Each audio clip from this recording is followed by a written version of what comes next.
লিল্লাহি তাকবীর, লিল্লাহি তাকবীর।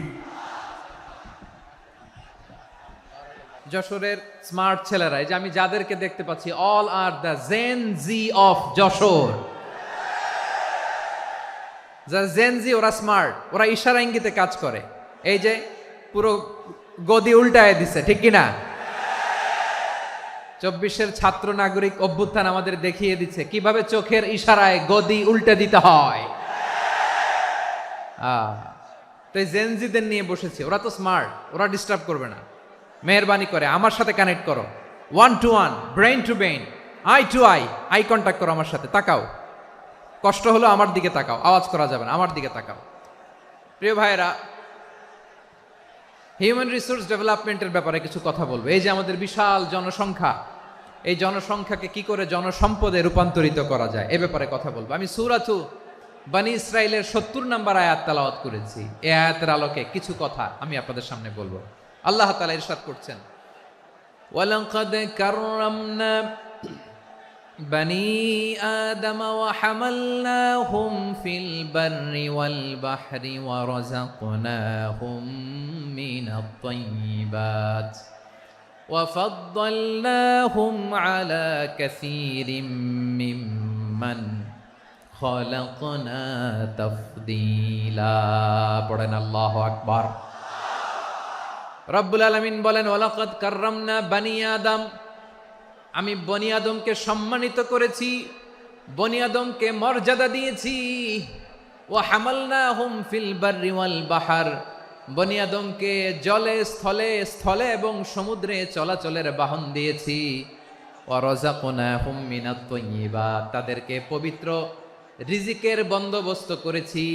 ওয়া ফাদ্দালনাহুম আলা কাসীরিম মিম্মান খালাকনা তাফদীলা, আর আমি আল্লাহ যাদেরকে সৃষ্টি করেছি তাদের মধ্য থেকে বনী আদমকে আমি শ্রেষ্ঠ বানিয়েছি। আমরা শ্রেষ্ঠ, আমরা আশরাফুল মাখলুকাত। আমরা কি? এই যে এমনি চিল্লাচিল্লি করে, জিজ্ঞেস করলে বলে না। আমরা আশরাফুল মাখলুকাত, আমরা কি? শ্রেষ্ঠ, সবার চেয়ে সেরা। আমাদের মতো করে আল্লাহ কাউকে বানায় নাই।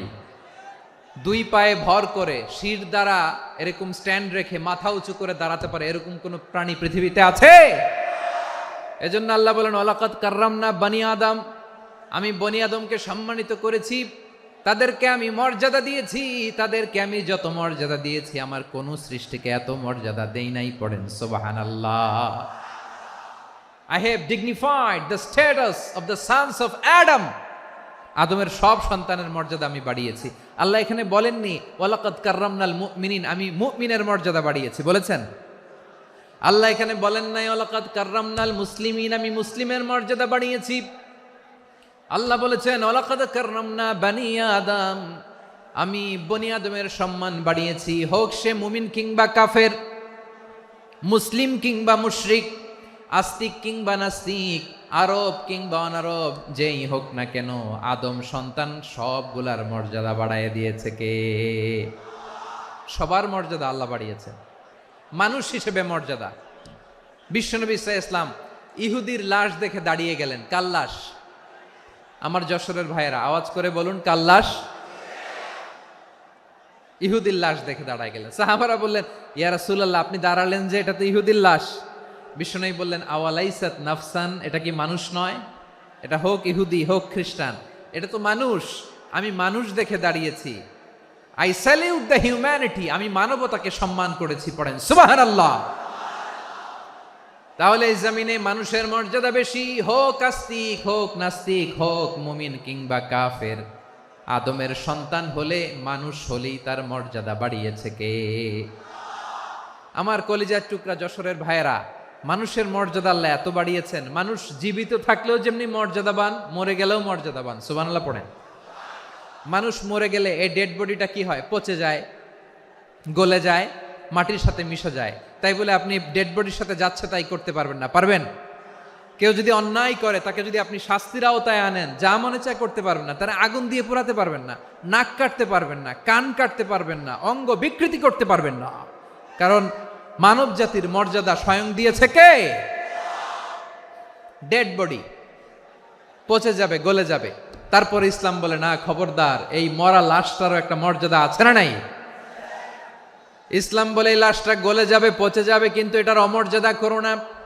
কর্পূর দিয়ে, খেজুর পাতা দিয়ে এটাকে ওয়ার্ম ওয়াটার দিয়ে, গরম পানি দিয়ে ধৌত করো, সাদা শুভ্র ধবধবে কাপড় দিয়ে লাশটাকে তুমি কাভার করো, তারপরে খাটিয়ার মধ্যে লাশটাকে রেখে বিশাল একটা প্রোগ্রাম করো, একটা ফিউনারাল প্রোগ্রাম করো।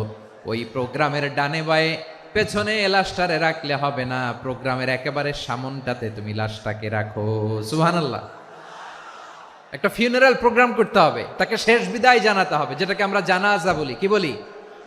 জানাজা মানে মাইয়েতের জন্য দোয়া, তার জন্য দোয়া করা হয়, তাকে একটা সিস্টেমেটিক অর্ডারে কবরে রাখা হয়, সুন্দরভাবে সেটাকে কবরস্থ করা হয়, মাটি দেয়া হয়, পানি দেয়া হয়। তার মানে মরে গেলেও মানুষের সম্মান বাড়ায় দিয়েছে কে?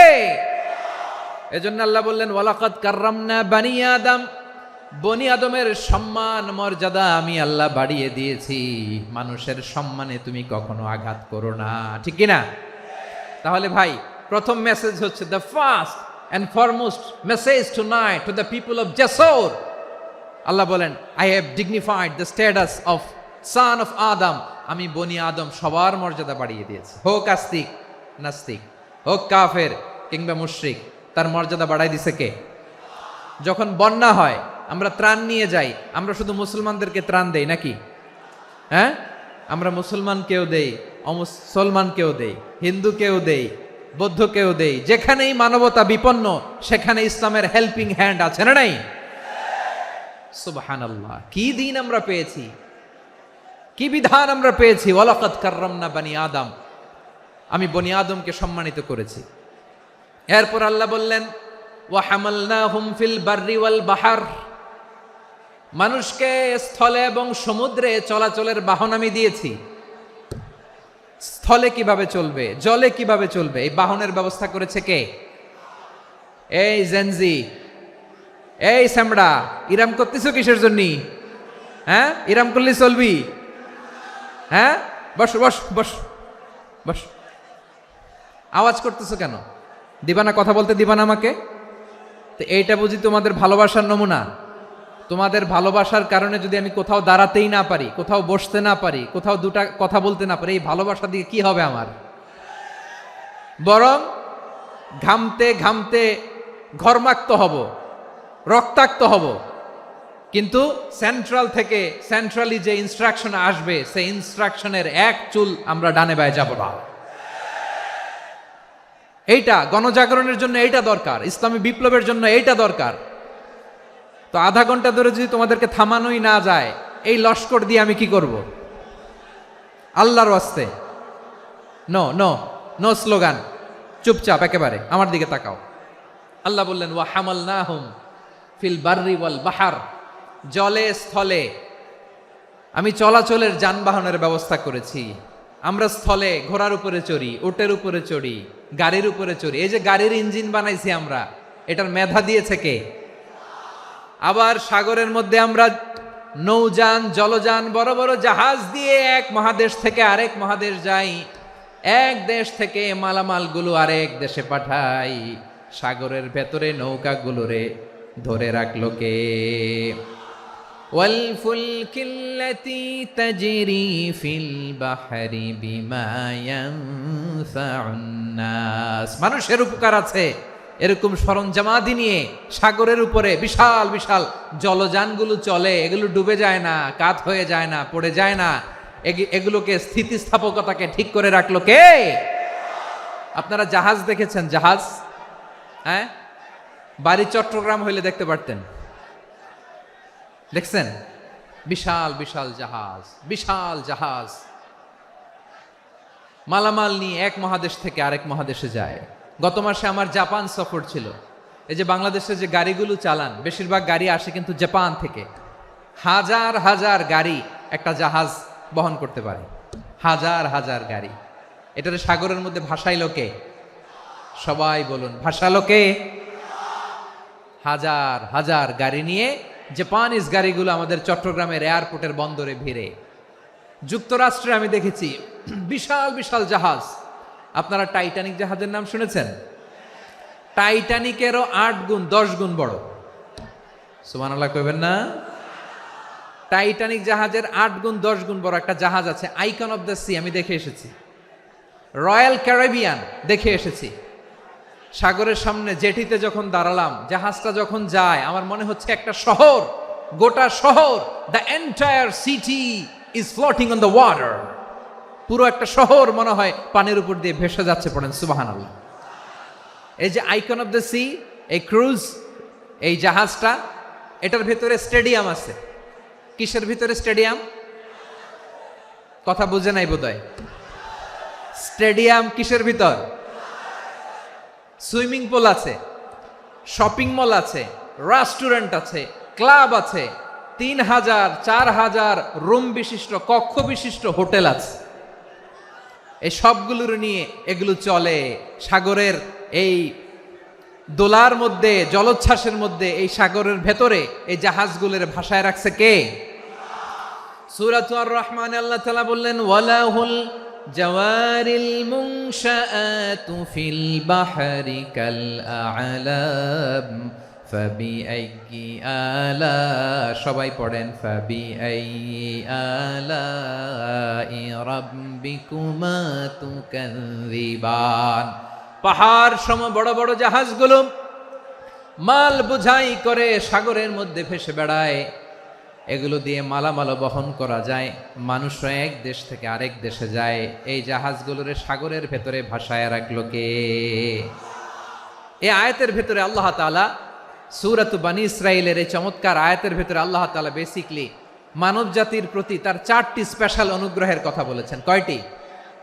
2টা বলে ফেলছি। 1 নাম্বার, ওয়ালাকাদ কাররামনা বানি আদম, আমি বনি আদমের সম্মান বাড়াইছি। নাকি মুসলমানদের? নাকি মুসল্লিদের? কার সম্মান বাড়িয়েছি? বনি আদমের। তাহলে human dignity, the first part of the verse talks about the human dignity. 2 number অংশ আল্লাহ তাআলা বললেন, ওয়া হামালনাহুম ফিল বাররি ওয়াল বাহর, স্থলে এবং সমুদ্রে আমি তাদের জন্য চলাচলের বাহন দিয়েছি। সুবহানাল্লাহ। তার মানে smooth movement on land and sea, জলে এবং স্থলে যাতে আমরা স্মুথলি মুভ করতে পারি আল্লাহ তাআলা দিয়েছেন। 3 নম্বরে আল্লাহ তাআলা বললেন, ওয়া রাযাকনাহুম মিনাত তাইয়্যিবাত, মানুষের জন্য আমি পবিত্র রিজিকের ব্যবস্থা করেছি। জলে এবং স্থলে যত প্রাণী আছে সবগুলা প্রাণীকে রিজিক দেয় কে? আমাদেরকে রিজিক দেয় কে? সাগরের মাছগুলোকে, বড় বড় তিমি মাছগুলোরে রিজিক দেয় কে? বাতাসের মধ্যে ভেসে বেড়ানো বড় বড় পাখিগুলো, স্ক্যান্ডিনেভিয়ান কান্ট্রি থেকে লক্ষ লক্ষ কোটি কোটি পাখিগুলো যে এক দেশ থেকে আরেক দেশে ট্রান্সফার হয়, এগুলোর রিজিক দেয় কে? রব্বুল আলামিন বলেন, ওয়ামা মিন দাব্বাতিন ফিল আরদি ইল্লা আলাল্লাহি রিজকুহা ওয়া ইয়ালামু মুস্তাকাররাহা ওয়া মুস্তাওদাআহা কুল্লুম ফি কিতাবিম মুবিন। আল্লাহু আকবার। রব্বুল আলামিন বলেন, ভূপৃষ্ঠে বিচরণশীল যত প্রাণী আছে সব প্রাণীগুলোকে আমি আল্লাহ আমার নিজের কুদরতে রিজিকের বন্দোবস্ত করি। এই প্রাণীগুলো কোথায় থাকে, কোথায় যায়, সব জায়গায় আমি রিজিক পৌঁছে দেই। রিজিক কেউ দিতে পারে না, রিজিকের মালিক কে? রিজিকের মালিক তিনি আল্লাহ। এজন্য আল্লাহ তাআলা বললেন, ওয়া রাযাকনাহুম মিনাত তাইয়্যিবাত। এরপর আল্লাহ বললেন, ওয়া ফাদ্দালনাহুম আলা কাসীরিম মিম্মান খালাকনা তাফদীলা। আমি যত প্রাণী সৃষ্টি করেছি সকল প্রাণীর মধ্যে মানুষের মর্যাদা, শ্রেষ্ঠত্ব আমি দিয়েছি। সুবহানাল্লাহ পড়েন। তাহলে 1 নম্বরে আল্লাহ বললেন, আমি বনি আদমের মর্যাদা বাড়ালাম। এরপরে বললেন, স্থলে এবং সমুদ্রে চলাচলের জন্য যানবাহন দিলাম। 3 নম্বরে আল্লাহ বললেন, পবিত্র রিজিকের ব্যবস্থা করে দিলাম। এরপরে আল্লাহ বললেন, যত প্রাণী আছে, সৃষ্টি আছে, সবগুলার উপরে আমি মানুষকে শ্রেষ্ঠত্ব দিলাম। সুবহানাল্লাহ। তাহলে সবচেয়ে বেশি শ্রেষ্ঠত্ব মানুষের। কার? মানুষের। শুধু তাই নয় প্রিয় ভাইরা, আকাশ এবং জমিনে যা কিছু আছে সবকিছু মানুষের জন্য, মানুষের কল্যাণে, মানুষের প্রয়োজনে, মানুষের বশীভূত করে সৃষ্টি করেছেন কে?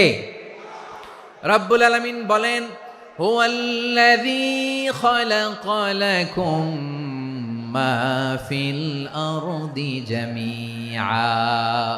এই জমিনের মধ্যে যা কিছু আমি আল্লাহ সৃষ্টি করেছি সব কিছু আমি মানুষের জন্য সৃষ্টি করেছি। পড়েন সুবহানাল্লাহ। হুয়াল্লাযী খালাকা লাকুম মা ফিল আরদি জামিআ, যা আছে সব আমাদের জন্য, সব আমাদেরকে সার্ভিস দেওয়ার জন্য, আমাদের উপকারের জন্য, আমাদের কল্যাণের জন্য। আওয়াজ করে সবাই পড়ুন আল্লাহু আকবার। অন্য আয়াতে আল্লাহ বললেন, ওয়াসাখখারা লাকুম মা ফিস সামাওয়াতি ওয়া মা ফিল আরদি জামিআম মিন ইন্না ফি যালিকা লাআয়াতিন লিকাউমিন ইয়াতাফাক্কারুন।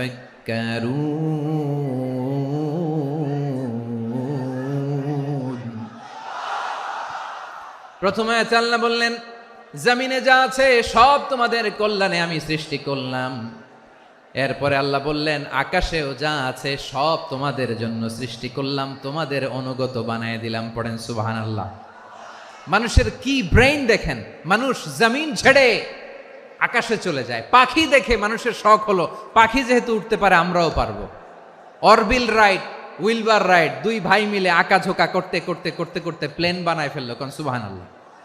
এখন পাখিও ওরে, আমরাও ওরি। এরপরেই মানুষের কৌতূহল থামে না এখানে। মানুষ চলে গিয়েছে চাঁদে। কোথায় গেছে? এখন কিন্তু চাঁদে জমি বিক্রি হয় জানেন। পৃথিবী নিয়ে মারামারি শেষ, রাশিয়া আমেরিকা এখন ধরছে চাঁদ আর মঙ্গল গ্রহ।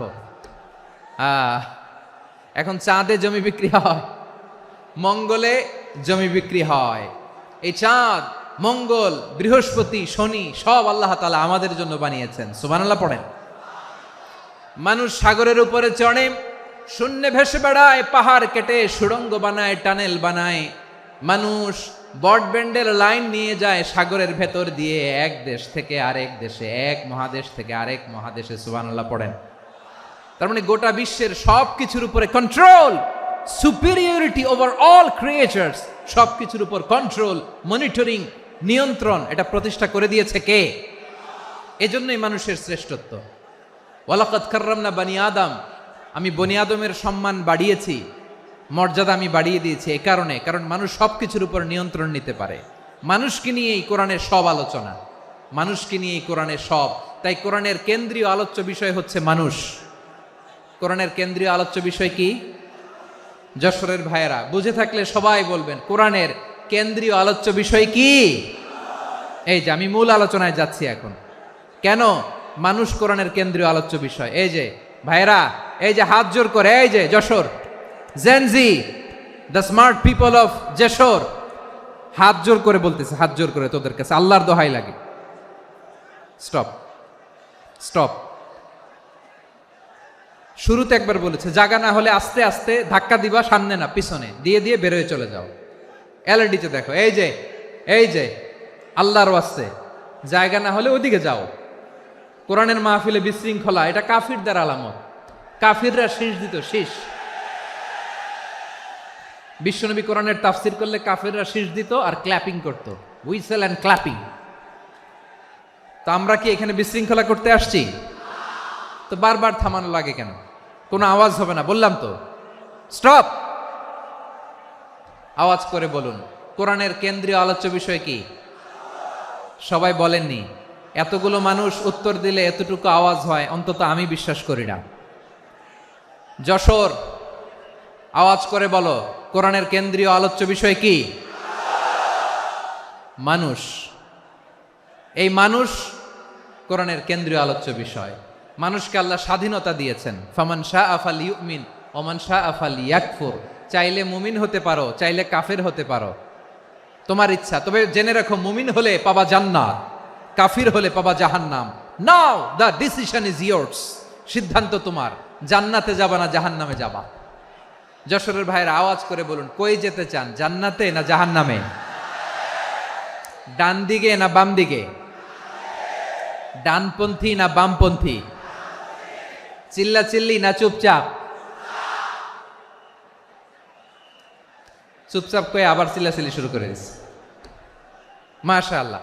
তাহলে কোরআনের কেন্দ্রীয় আলোচ্য বিষয় মানুষ। আমার সাথে থাকতে হবে, তোমাদেরকে নিয়ে আমি আলোচনার শেষ পর্যন্ত যাব। অনেক গুরুত্বপূর্ণ কথা বাকি আছে, আমাকে সহযোগিতা করতে হবে। মাশাআল্লাহ, এই তো ঠান্ডা হয়েছে। হ্যাঁ, ঠিক আছে ঠিক আছে ঠিক আছে।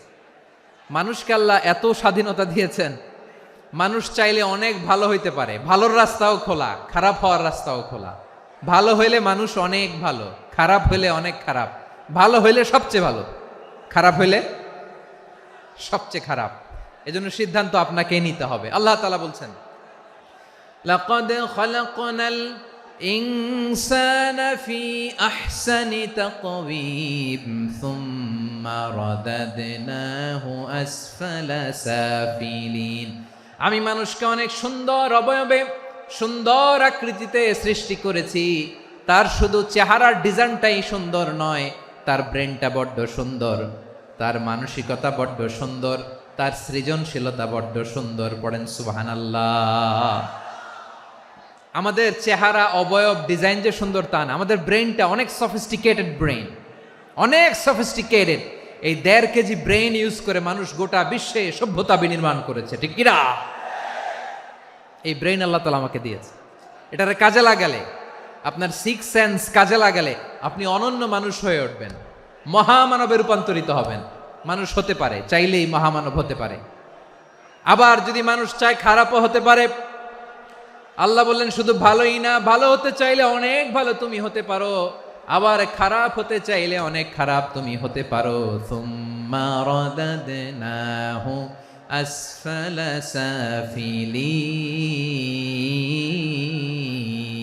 সাফিলিন। খারাপ হলে একেবারে খারাপ হতে পারো, নিকৃষ্ট হলে একেবারে নিকৃষ্ট হতে পারো, ভালো হলেও ভালো হতে পারো। কোন সুবহানাল্লাহ। এবার আওয়াজ করে বলুন, ভালো হতে চাই না খারাপ? শ্রেষ্ঠ না নিকৃষ্ট? মানুষ ভালো হলে মানুষ ফেরেশতার চেয়েও ভালো, মানুষ খারাপ হলে সে পশুর চেয়েও খারাপ। কথা ঠিক কিনা বলেন? ভালো হলে ফেরেশতার চেয়েও ভালো, খারাপ হলে পশুর চেয়েও নিকৃষ্ট। তার মানে শ্রেষ্ঠত্বে মানুষ, শ্রেষ্ঠত্বে ফেরেশতাকে হার মানায়, আর অধপতনে শ্রেষ্ঠত্বে ফেরেশতাকে ছাড়িয়ে যায়, আর অধপতনে পশুকেও হার মানায়।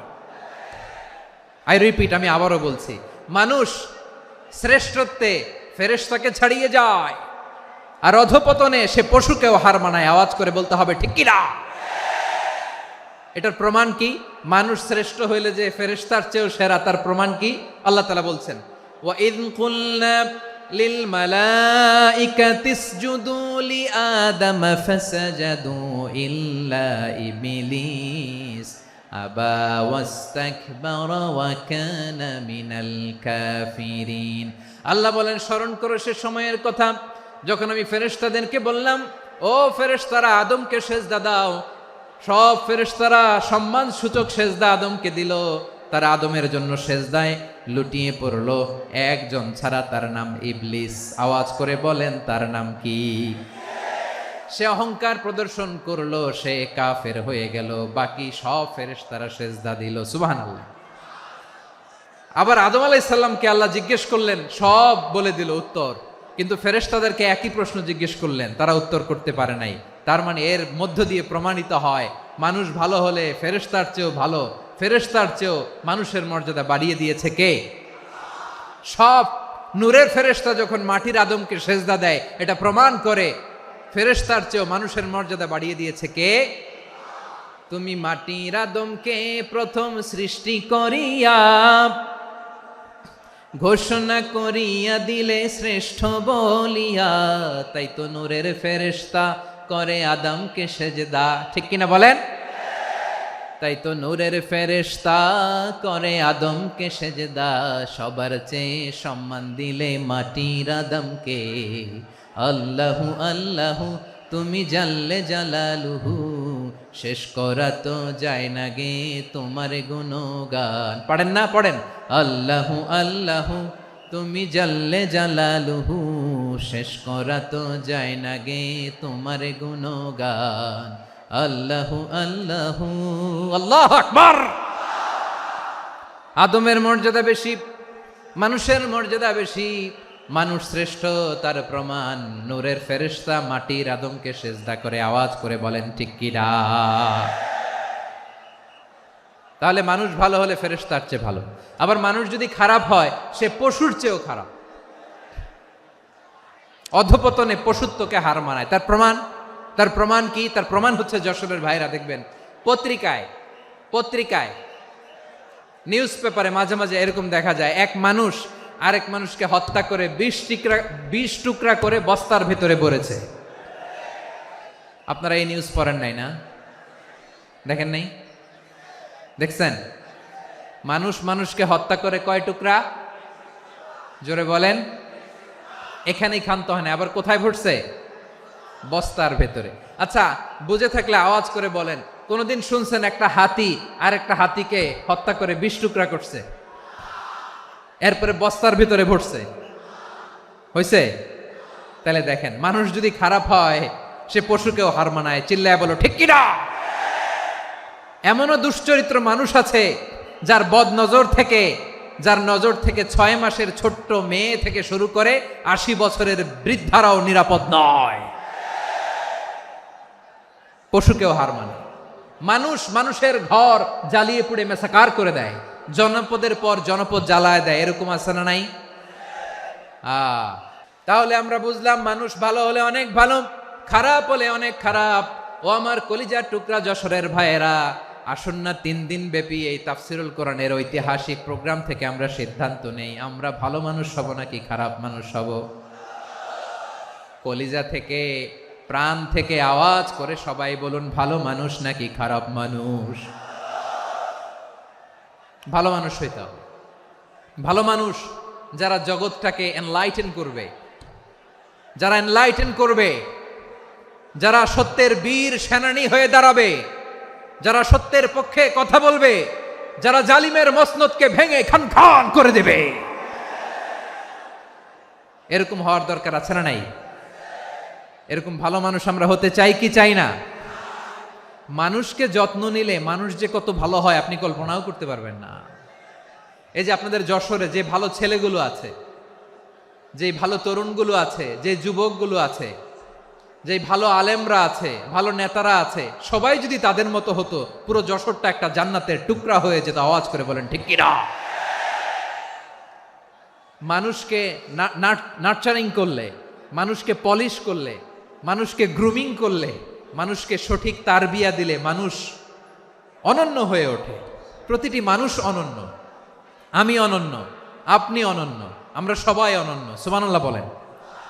মানুষকে আল্লাহ তাআলা দিয়েছেন অসীম ক্ষমতা। সুবহানাল্লাহ। একটা মানুষ পারে না এমন কিছু নাই। বিশ্বাস করতে হবে, মানুষ যা কল্পনা করতে পারে ওইটা মানুষ করে দেখাতে পারে। যশোরের ভাইয়ের, আই রিপিট, আমি আবারও বলছি, এই চিল্লাচিল্লি করলে আমার এই গুরুত্বপূর্ণ কথা তোমরা মিস করবা। কপাল পড়া হয়েও না, আওয়াজ করে কপাল পড়া হবে না। আমার দিকে তাকাও। মানুষ যা কল্পনা করতে পারে সেটা মানুষ করে দেখাতে পারে। তুমি তোমার কল্পনার রাজ্যকে সাজাও, তোমাকে হারাতে পারে এমন কোন শক্তি আল্লাহর জমিনে নাই। তোমার কি শক্তি, কি সম্ভাবনা তুমি জানোই না মিয়া। তুমি এদিকে তাকাও কেন? তোমার রাস্তা তো ওই দূরে। তুমি কোথায় যাবে, আল্লাহ তোমার টেনে কোথায় নিয়ে যাবে তুমি কিছুই জানো না। Plan big, dream big. কল্পনার শক্তিকে বড় করো। মানুষ যা কল্পনা করতে পারে মানুষ তা করে দেখাতে পারে। মানুষের কাছে অসাধ্য কিছু নাই মৃত্যু ছাড়া, এক্সেপ্ট ডেথ। মৃত্যু ছাড়া মানুষ সবকিছুকে জয় করতে পারে।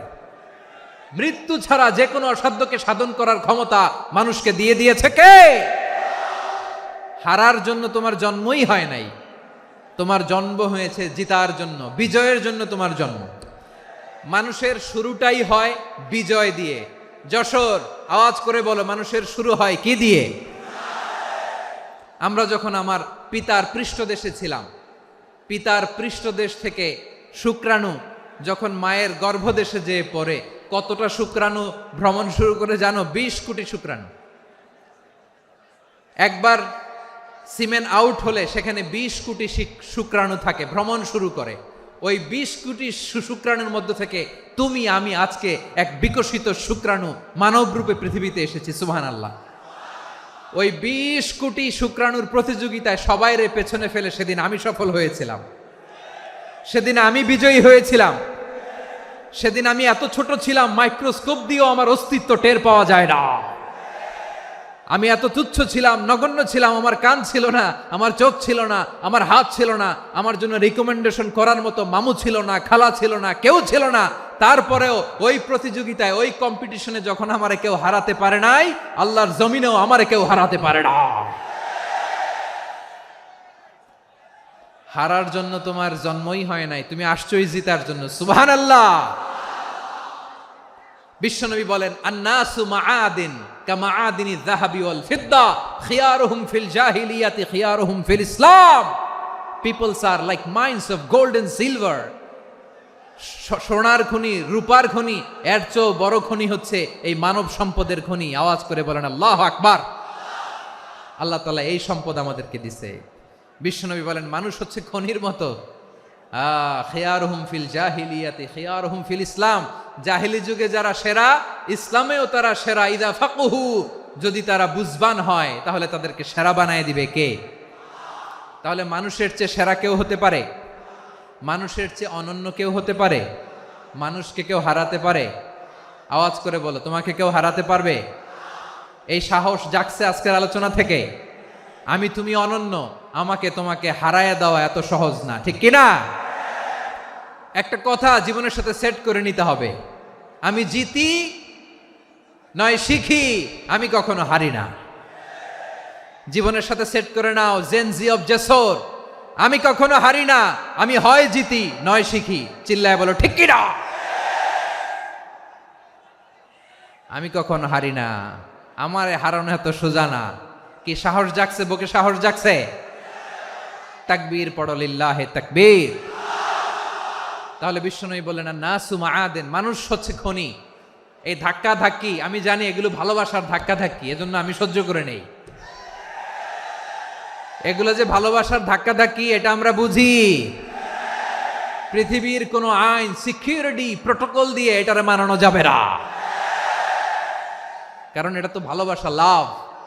লাভ কোনো আইন কানুন দিয়ে বাধা যায় না, মানানো যায় না, ঠিক কিনা বলো?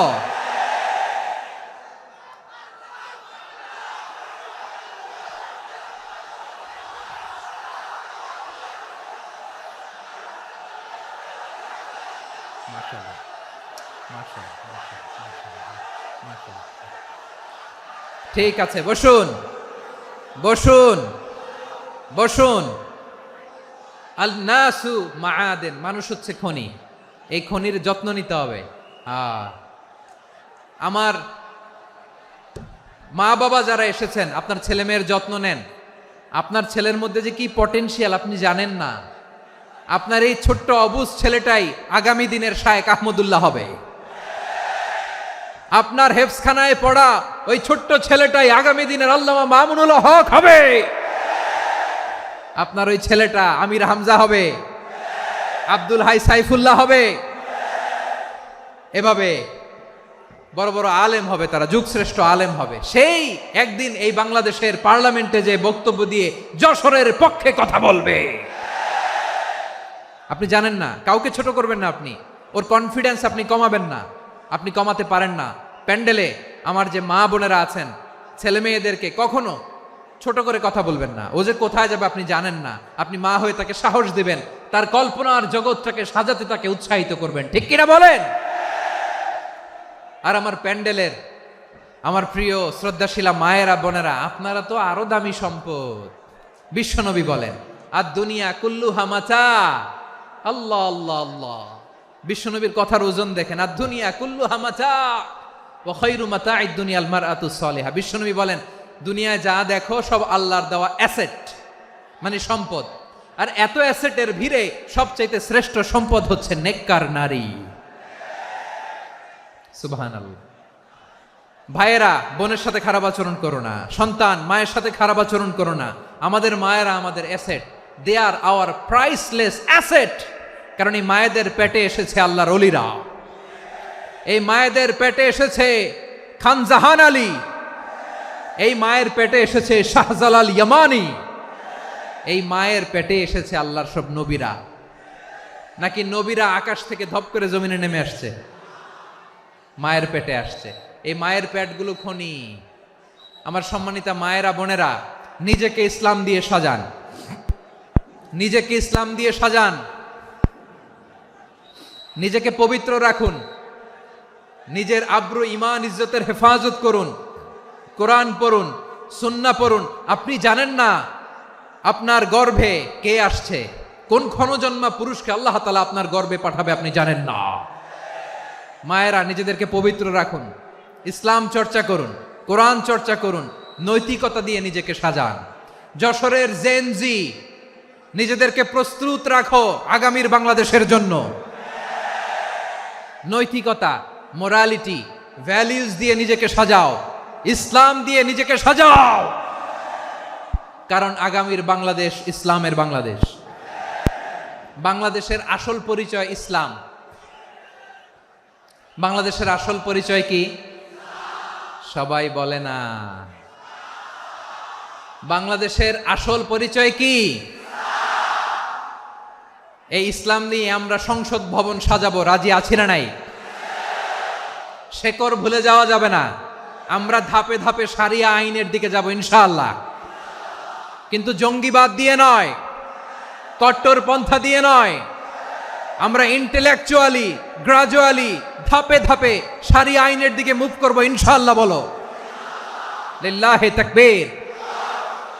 এদেশের আসল পরিচয় সবাই বলে না, আওয়াজ করে, এদেশের আসল পরিচয়। এদেশে আজান শুনে সূর্য ওঠে শহর গ্রামে, এদেশে আজান শুনে সূর্য ডুবে সন্ধ্যা নামে, এদেশে সকল কাজে সবাই বলে বিসমিল্লাহ, এদেশে ভালো কিছু দেখে শুনে হাসি মুখে সবাই বলে মাশা আল্লাহ, সুবহানাল্লাহ, সুবহানাল্লাহ, সুবহানাল্লাহ, সুবহানাল্লাহ, সুবহানাল্লাহ, সুবহানাল্লাহ, সুবহানাল্লাহ, সুবহানাল্লাহ। ও নবীন তরুণ, তোমার কিসের এত ভয়? জেনে রেখো বাংলাদেশের আসল পরিচয়। বাংলাদেশের আসল পরিচয় ইসলাম। আওয়াজ তুলে বলো, আসল পরিচয় কি? এদেশে পরস্পরে দেখা হলে দেয় সালাম, এদেশে আমজনতার হৃদয় জুড়ে পাক্কালাম, ঠিক কি না?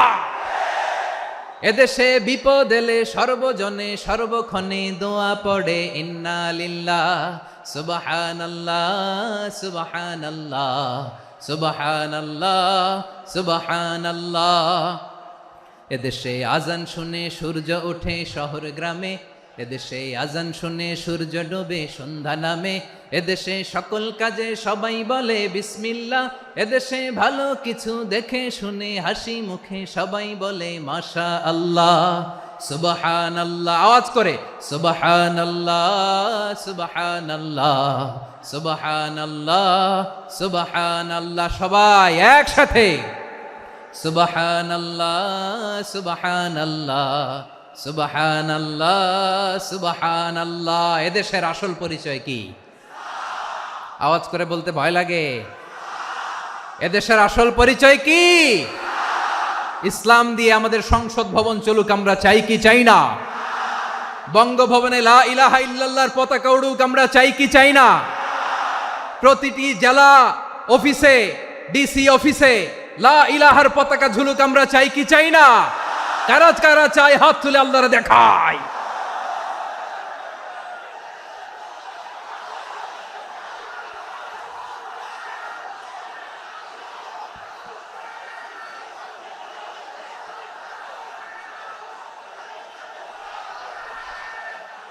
মাশাআল্লাহ, মাশাআল্লাহ, মাশাআল্লাহ, মাশাআল্লাহ।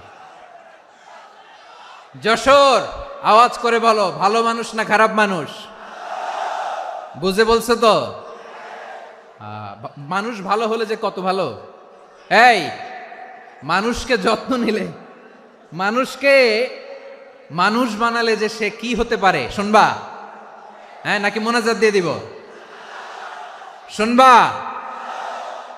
তাহলে থামতে হবে। থামো, আমি যখন বলবো থামো থামো, তাকবীরের সময় দিলে তাকবীর, থামো থামো। মানুষকে যত্ন নিলে, এই এদিকে এদিকে, ড্রোন নামায় ফেলো, হয়েছে, ড্রোনের ফুটেজ হয়ে গেছে, এবার ড্রোন নামায় ফেলো, আমার দিকে তাকাও। মানুষকে, তোমরা এদিক সেদিক তাকালে তো গুরুত্বপূর্ণ পয়েন্ট মিস হয়ে যাবে। এদিকে এদিকে, হ্যাঁ মাস ঠিক আছে, এদিকে। মানুষকে যত্ন নিলে মানুষের মধ্যে যে আল্লাহ কি পটেনশিয়াল রেখেছে, আমি জাপানের দুইটা উদাহরণ দেই। জাপানের, এই এই এভাবে এভাবে হবে,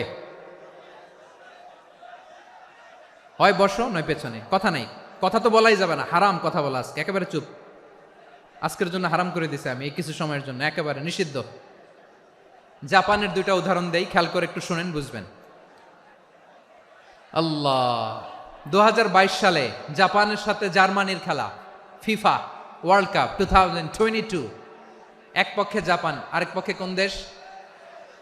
কথা শোনে নাই।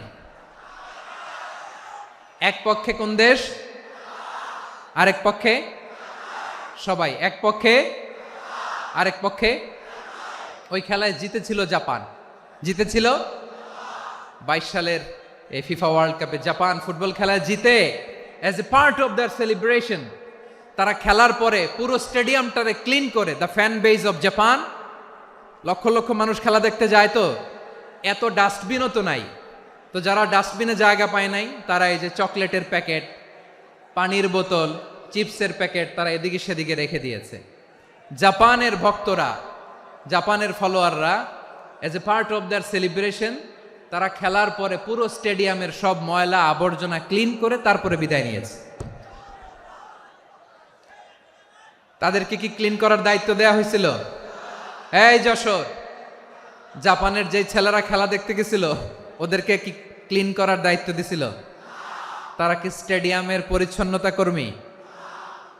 তাদের আকল, তাদের সিক্স সেন্স তাদেরকে বলেছে। ছোটবেলা থেকে জাপান গভর্নমেন্ট ওদেরকে এত পরিচ্ছন্নতা শেখায়, ক্লিনলিনেস অ্যাওয়ারনেস ক্যাম্পেইন করায়। ক্লাসে আমি দেখেছি, ক্লাসে নিজের বেঞ্চ নিজে মুছে, ক্লাসের মাঝখানে একটা সময় দেয়, নিজের টেবিল নিজে মুছে, নিজের ক্লাসরুমটা নিজে পরিষ্কার করে, রাস্তাঘাটে একটা ধুলা নাই, ময়লা নাই, একটা টিস্যু নাই। খেলার পরে গোটা বিশ্বকে তাক লাগিয়ে দিয়েছে। জাপানের ফ্যানরা সবার রেখে যাওয়া গার্বেজ, টিস্যু, বোতল পরিষ্কার করে তারপরে স্টেডিয়াম থেকে বিদায় নিয়েছে। আমরা কেন এমন হইতে পারলাম না? আমরা কেন এমন হইতে পারলাম না?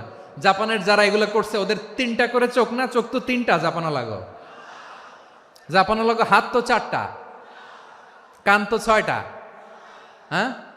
নাকি আমার মতো 2 হাত 2 কানওয়ালা মানুষ? চোখে দেখলে ওটা মানুষ না। চিন্তা করছেন?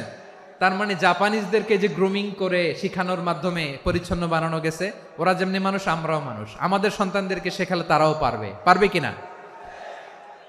2 নম্বর উদাহরণ বলি।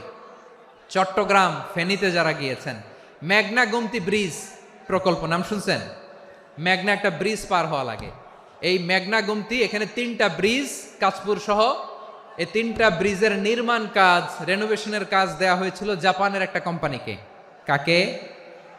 জাপানের কোম্পানি। নির্মাণ শেষে 738 কোটি টাকা বেঁচে গেছিল, এটা গভর্নমেন্টের হাতে দিয়ে তারা বিদায় নিয়েছে।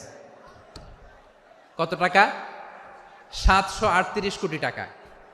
যত প্রাক্কলিত ব্যয় নির্ধারণ করা হয়েছে সব টাকা সরকার, তৎকালীন সরকার 2019-এর সরকার, কারা ছিল তো জানেন? এই 2019-এর সরকার তাদেরকে দিয়েছে।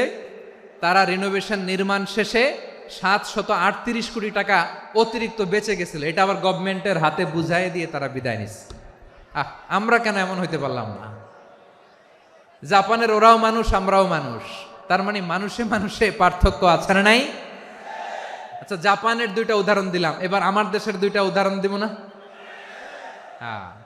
বাংলাদেশের 2টা উদাহরণ দিই। 1 নম্বর উদাহরণ, গত সপ্তাহে আপনারা জানেন কক্সবাজার আমার একটা প্রোগ্রাম ছিল, তো হেলিকপ্টারে গিয়েছিলাম। ফেনী জেলা যখন পার হচ্ছি আমি দেখলাম 3টা উইন্ডমিল। উইন্ডমিল চিনেন তো?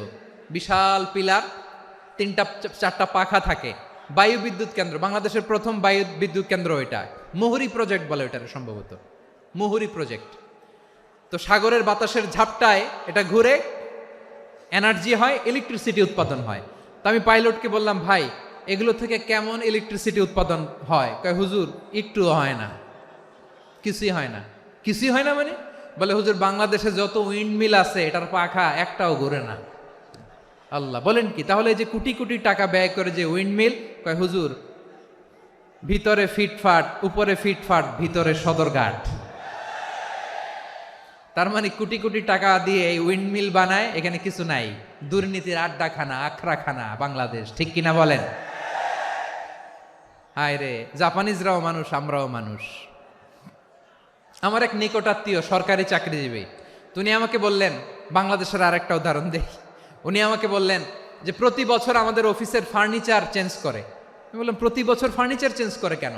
বলে যে ফার্নিচার নতুন পারচেজ করলেই তো এখানে টাকা, নতুন কিনতে পারলেই টাকা, নতুন উন্নয়নের সবক শোনাতে পারলেই টাকা। প্রথম আলোর রিপোর্ট, কি আলো? প্রথম আলোর রিপোর্ট, গত 15 বছরে উন্নয়নের নামে লুটপাট হয়েছে প্রায় 3.25 লাখ কোটি টাকা। কার রিপোর্ট? আমাদের বানানো কথা। প্রথম আলোর রিপোর্ট। গত 15 বছরে কারা ছিল জানেন তো? হ্যাঁ, শুধু ওনাদেরকেই দোষ দিয়ে লাভ নাই। স্বাধীনতার পর থেকে শুধু শাসকের হাত বদল হয়েছে, আমরা কিছু পাই নাই, ঠিক কিনা বলেন? শুধু ওনাদের দোষ দিয়ে কি লাভ? একদল খাইছে, আরেক দল খাওয়ার জন্য রেডি হয়ে আছে। আমরা এরকম চাই না। আমরা চাই স্বাধীন সার্বভৌম বাংলাদেশ। আমরা চাই দুর্নীতিমুক্ত বাংলাদেশ। আমি নিউজটা যে কতবার পড়লাম, এটা কি সম্ভব? 3.25 লাখ কোটি টাকা লুটপাট, মানে লুটপাট করতে করতে এদেশের জনগণকে ফুটপাতে বসায় দিচ্ছে। প্রিয় ভাইয়েরা, তাহলে জাপানের মানুষও মানুষ, আমরাও মানুষ। সিদ্ধান্ত আপনার, কোন মানুষ হবেন, ভালো মানুষ না খারাপ মানুষ? আজকের আলোচনার বিষয় হচ্ছে মানব সম্পদের উন্নয়ন, human resource development. It's a process to increase the capacity of knowledge, skill, capacity of the people of a country. একটা দেশের মানুষের জ্ঞান, তাদের দক্ষতা কি করে বাড়ানো যায়, বাড়িয়ে দেশের উন্নয়ন করানো যায়, এটাই হচ্ছে মানব সম্পদ উন্নয়নের মূল কথা। তাহলে মানব সম্পদ হচ্ছে একটা দেশের সবচাইতে শক্তিশালী পুঁজি। প্রাকৃতিক সম্পদ, খনিজ সম্পদের চেয়েও দামি হচ্ছে মানব সম্পদ। আমার প্রিয় যশোর, প্রাকৃতিক সম্পদ, খনিজ সম্পদের চেয়ে দামি সম্পদ কি সম্পদ?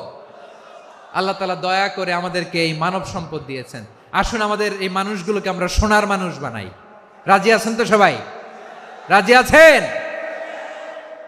মানুষ পারে না এমন কোনো কিছু নাই, চাইলে সব পারে। এজন্য মানুষকে তারবিয়া দিতে হবে, যথাযথভাবে তাদেরকে গড়তে হবে। আসুন আমরা সিরাতের আয়নায় বিশ্বনবীর জীবনী থেকে দেখি তিনি কিভাবে হিউম্যান রিসোর্সকে ম্যানেজ করতেন। যদি আপনাদের সময় হয়, দু একটা উদাহরণ দিয়ে আজকে আমি আমার আলোচনার বিদায় নিব। হবে? সময় হবে কয়েক মিনিট?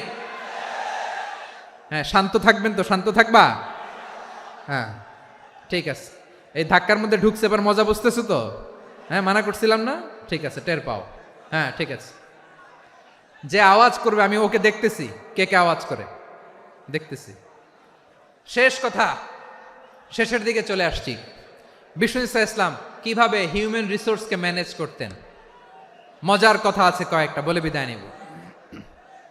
বিশ্বনবী কিভাবে এই মানব সম্পদকে ম্যানেজ করতেন? বিশ্বনবী, he was a very good talent hunter, চৌকস ট্যালেন্ট হান্টার ছিল।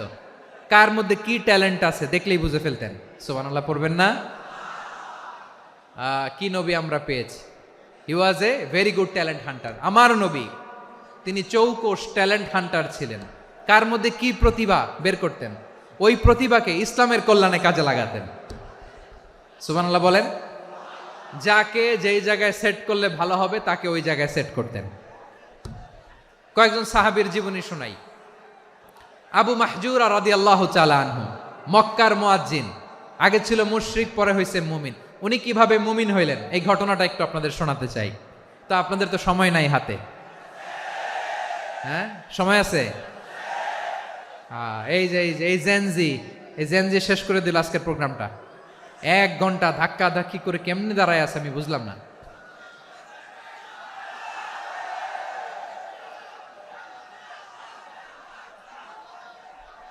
না না, তাকবির না, তাকবির না, চুপ করতে হবে। What I need you stop, just shut up, চুপ। হ্যাঁ ঠিক আছে, এভাবে। আবু মাহজুরা রাদিয়াল্লাহু তাআলা আনহু কিভাবে মুসলিম হলেন, আওয়াজ করে শুনেন। হুনাইনের যুদ্ধ, 8ম হিজরি, বিষ্ণু ঈসা ইসলাম হুনাইনের যুদ্ধ শেষে ফিরতেছেন। পথিমধ্যে বেলাল রাদিয়াল্লাহু তাআলা আনহু, এই যে আবার কথা, আই রে আল্লাহ রে, এখানে ধাক্কা ধাক্কি কেন? চলে যাও, পেছনে যাও, যাও পেছনে যাও। কি আজীব তামাশা, যেখানে যায় এখানে ধাক্কা ধাক্কি, মারামারি, গায়ের উপরে, কাঁধের উপরে, শাউটিং। অনেক গুরুত্বপূর্ণ কথা পয়েন্ট করে নিয়ে আসে যে বলবো, এই শাউট করার কারণে প্রোগ্রামটাই নষ্ট করে দেয়। আসছে আমার ভালোবাসা দেখাইতে, প্রোগ্রামটাই শেষ করে দিয়ে চলে যায়। স্টপ, আবার কথা বল, স্টপ।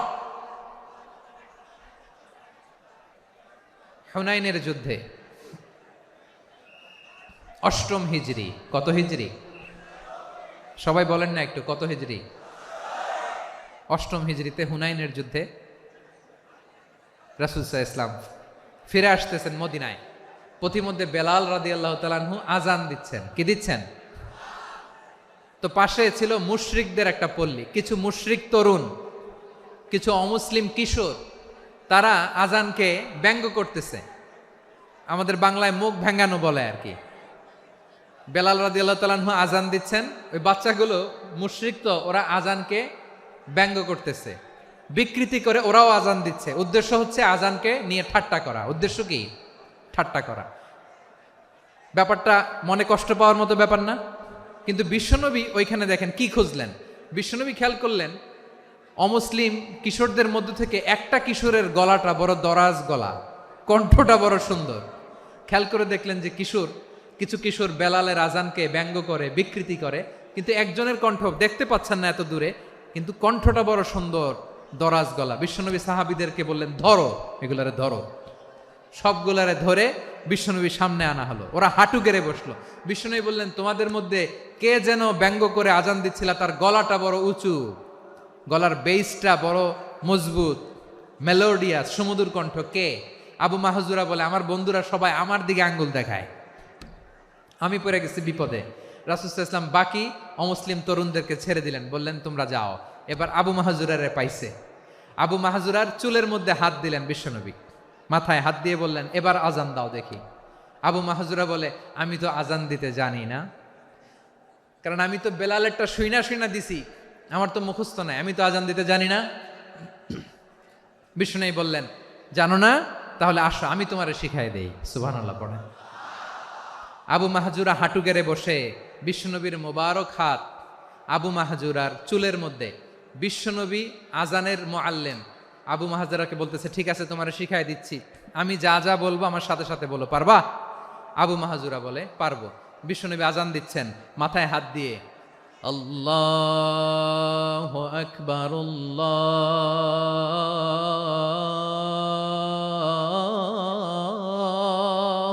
আকবার। আবু মাহজুরা এই বাক্যটা পড়লেন। বিশ্বনবী দ্বিতীয় বাক্য পড়তে আরম্ভ করলেন, আল্লাহু আকবার,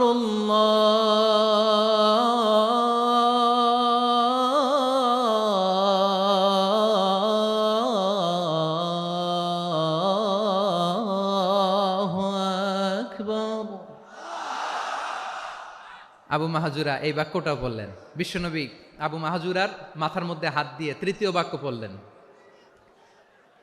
আশহাদু আল্লা ইলাহা ইল্লাল্লাহ।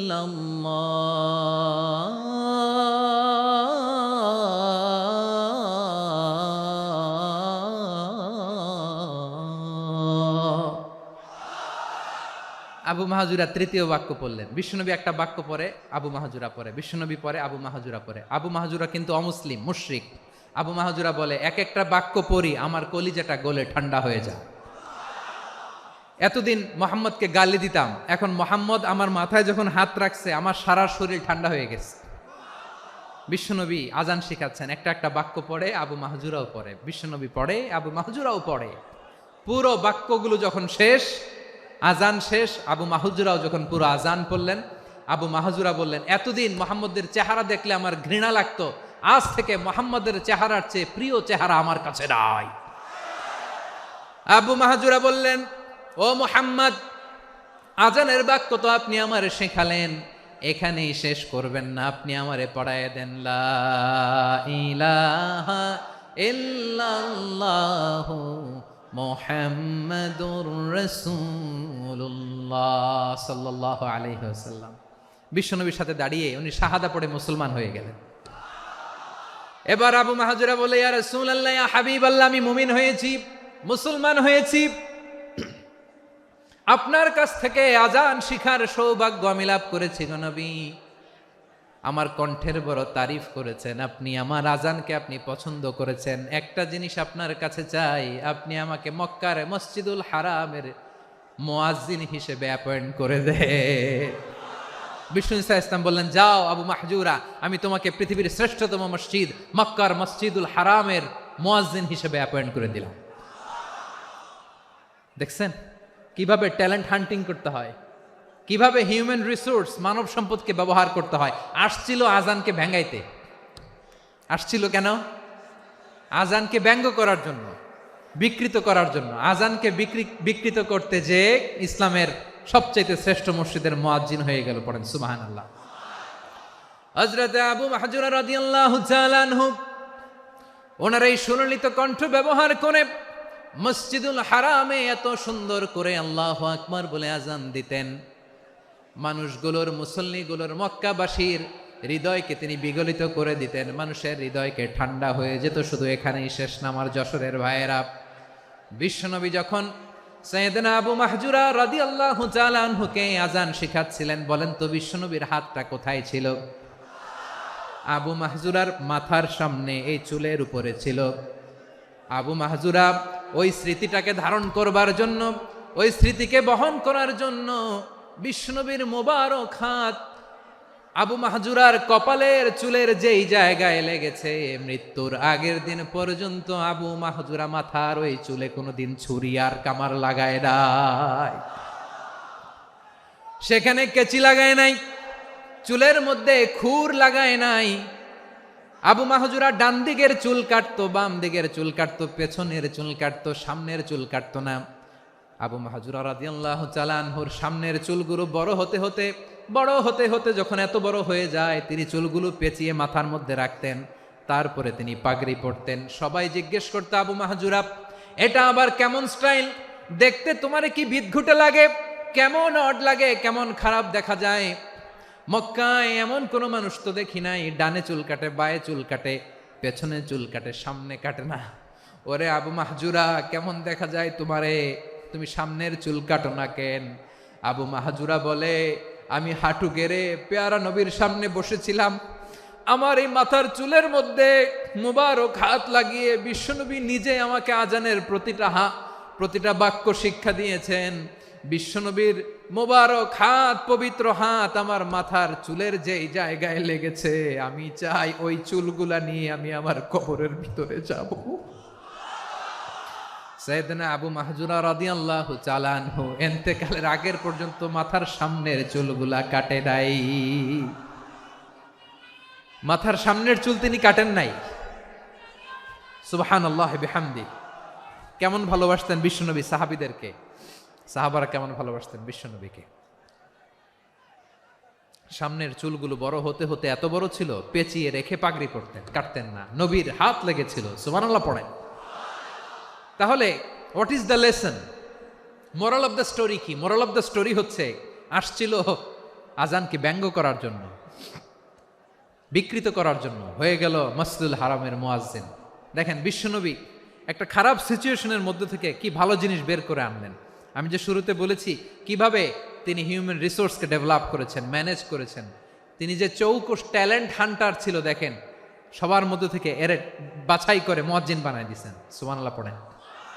তার মানে এই না সবাইরে ধরে ধরে উনি মুয়াজ্জিন বানাইছেন, যার যেই ট্যালেন্ট আছে তাকে ওই কাজে অ্যাসাইন করেছেন। যার যেই প্রতিভা আছে তার প্রতিভাকে ইসলামের কাজে লাগিয়েছেন। সুবহানাল্লাহ পড়েন। যায়েদ বিন সাবেত রাদিয়াল্লাহু তাআলা আনহু, নাম শুনেছেন? যশোর, কথা বেরোয় না। যদি জিগায় সালমান খানের নাম শুনছেন, সবাই হাত তুলবে, জি হুজুর শুনছি, মানে সব দেখা শেষ। সালমান খান, আমির খান, অমুক খান, সব খান মুখস্থ, কিন্তু যায়েদ বিন সাবেতের নাম মুখস্থ নাই মুসলমানদের। যেই সাহাবী মাথার সামনের চুল কাটে নাই, মসজিদুল হারামের মুয়াজ্জিন বানাইছেন বিশ্বনবী, সাহাবীর নাম কি? খায়া ফেলাইস, স্লোগানের সাথে খায়া ফেলাইস। আবু মাহজুরা, কি নাম? আবু মাহজুরা আল জুমাহি রাদিয়াল্লাহু তাআলা আনহু। এই নামটা আজকে নিয়ে যাইতে হবে যশোর। আবু মাহজুরা রাদিয়াল্লাহু তাআলা আনহু। 2 নম্বরে বলছিলাম যায়েদ বিন সাবেত রাদিয়াল্লাহু তাআলা আনহু। বিশ্বনবী দেখলেন মদিনার এই আনসারী সাহাবী হাইলি ট্যালেন্টেড, ইন্টেলেকচুয়াল, মেরিটোরিয়াস, জ্ঞানের প্রতি তার আকর্ষণ, মারাত্মক আকর্ষণ। বিশ্বনবী তাকে দায়িত্ব দিলেন, কোরআন যা নাজিল হয় তুমি লিখো, কাতিবুল ওয়াহি বানায় দিলেন। সুবহানাল্লাহ। যায়েদ বিন সাবেতরে আবার আজান শিখান নাই, কারণ তার মধ্যে বিশ্বনবী প্রতিভা দেখেছেন, একাডেমিক প্রতিভা। বিশ্বনবীর একাডেমিক প্রজেক্টগুলো তিনি হ্যান্ডেল করতেন। যায়েদ বিন সাবেত ছিল বিশ্বনবীর ব্যক্তিগত সচিব। কি ছিল? ব্যক্তিগত সচিব, বোঝেন নাই? বিশ্বনবীর ব্যক্তিগত সচিব এবং দোভাষী। ইহুদিরা কিছু লিখে দিলে এটার অর্থ বিশ্বনবীরে বুঝায় দিতেন, আবার ইহুদিদের কাছে কিছু লিখতে হলে তিনি লিখে দিতেন। বিশ্বনবী একদিন বললেন, ইন্নী ওয়াল্লাহি মা আমানু ইয়াহুদা আলা কিতাব। ইহুদিরা যে চিঠি পাঠায় অর্থ তো বুঝি না, আরেক ইহুদি আইনে অর্থ করা লাগে। আবার ইহুদিদের কাছে কিছু লিখে পাঠাইতে চাইলে আমরা তো লিখতে পারি না, ইহুদিরে দিয়ে লেখা লাগে। ওরা যে পয়রা শোনায় লিখে দেয়, আমি ওদের বিশ্বাস করি না, আমার নিজের একজন লোক দরকার। বিশ্বনবী এই যায়েদ বিন সাবেতকে চুজ করলেন ল্যাঙ্গুয়েজের জন্য। উনি বললেন, যায়েদ, তোমার সফট স্কিলকে ডেভেলপ করতে হবে, তুমি হিব্রু ল্যাঙ্গুয়েজ শিখে ফেলো। যায়েদ বিন সাবেত বলল, বিশ্বনবীর মোটিভেশন আর ইন্সপিরেশন পেয়ে আমি 15 দিনে ইহুদিদের এই হিব্রু ল্যাঙ্গুয়েজ শিখে ফেললাম। শুধু শিখে ফেললাম না, হাত্তা হাদিকতু, even I became master in the language. এই ভাষা আমি পারদর্শী হয়ে গেলাম। এরপরে ইহুদিরা চিঠি লিখে পাঠালে আর কোনো ইহুদি ডাকা লাগতো না, আমি নবীর এটার অর্থ শুনে পরে বুঝাই দিতাম। আবার ইহুদিদের কাছে চিঠি লেখা লাগলে আমি যায়েদ বিন সাবেত চিঠি লিখে দিতাম। সুবহানাল্লাহ। দেখেন, এত সাহাবীর মধ্য থেকে বিশ্বনবীর একাডেমিক প্রজেক্ট, ব্যক্তিগত সচিব, দোভাষী হিসেবে তিনি যায়েদ বিন সাবেতের মতো তরুণকে নির্বাচিত করেছেন। কেমন ট্যালেন্ট হান্টার ছিল আমার নবী। সুবহানাল্লাহ পড়বেন না? বিশ্বনবীর ইন্তেকালের পরে সাইয়েদনা আবু বকর রাদিয়াল্লাহু তাআলা আনহু যখন খলিফা হয়ে আসলেন, কোরআনকে সংকলনের দায়িত্ব দেয়া লাগবে, কোন সাহাবীকে দিবেন? সব সাহাবারা মিলে পরামর্শ করলেন। সাইয়েদনা আবু বকর, ওমর সবাই মিলে এই বিশাল কোরআন সংকলনের গুরু দায়িত্ব বিশ্বনবীর ব্যক্তিগত সচিব, বিশ্বনবীর দোভাষী, বিশ্বনবীর সিলেক্ট করাই লোক যায়েদ ইবনে সাবেত রাদিয়াল্লাহু তাআলা আনহুকে দিয়েছে। কোরআনের কপি তো আজকে এখানে রাখে নাই। এই যে আজকের যে কোরআন পড়েন, এটা আগে এরকম ছিল না। কোরআন নাজিল হলে সাহাবারা চামড়ার, ওটের চামড়ায় লিখে ফেলতো, ওটের চ্যাপ্টা হাড্ডির মধ্যে লিখে ফেলতো, গাছের গুড়ির মধ্যে লিখে ফেলতো, বিভিন্ন জনের কাছে ছড়ানো ছিটানো ছিল। আবু বকর রাদিয়াল্লাহু তাআলা আনহু একসাথে করলেন, পরবর্তীতে উসমান রাদিয়াল্লাহু তাআলা আনহু একসাথে করলেন। 114 সূরার এখন এই মুসহাফ, এই কম্পাইলেশন, এই কপি আমরা পেয়েছি, যার হিউজ কন্ট্রিবিউশন ছিল। এই পুরো কোরআন কম্পাইলেশনের প্রজেক্ট ম্যানেজার ছিল যায়েদ বিন সাবেত রাদিয়াল্লাহু তাআলা।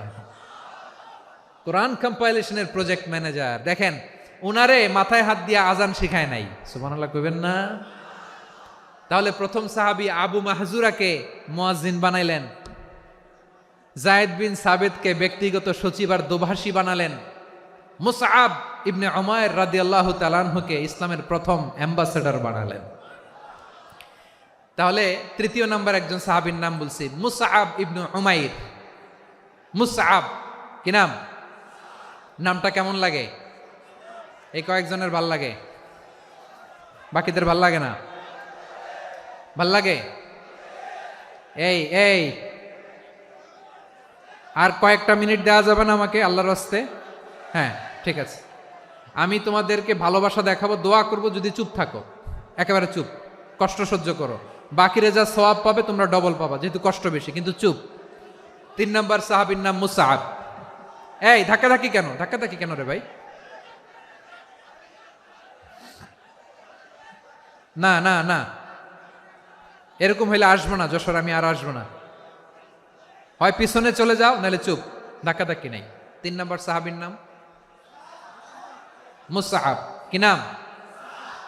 হি was the first ambassador in ইসলাম।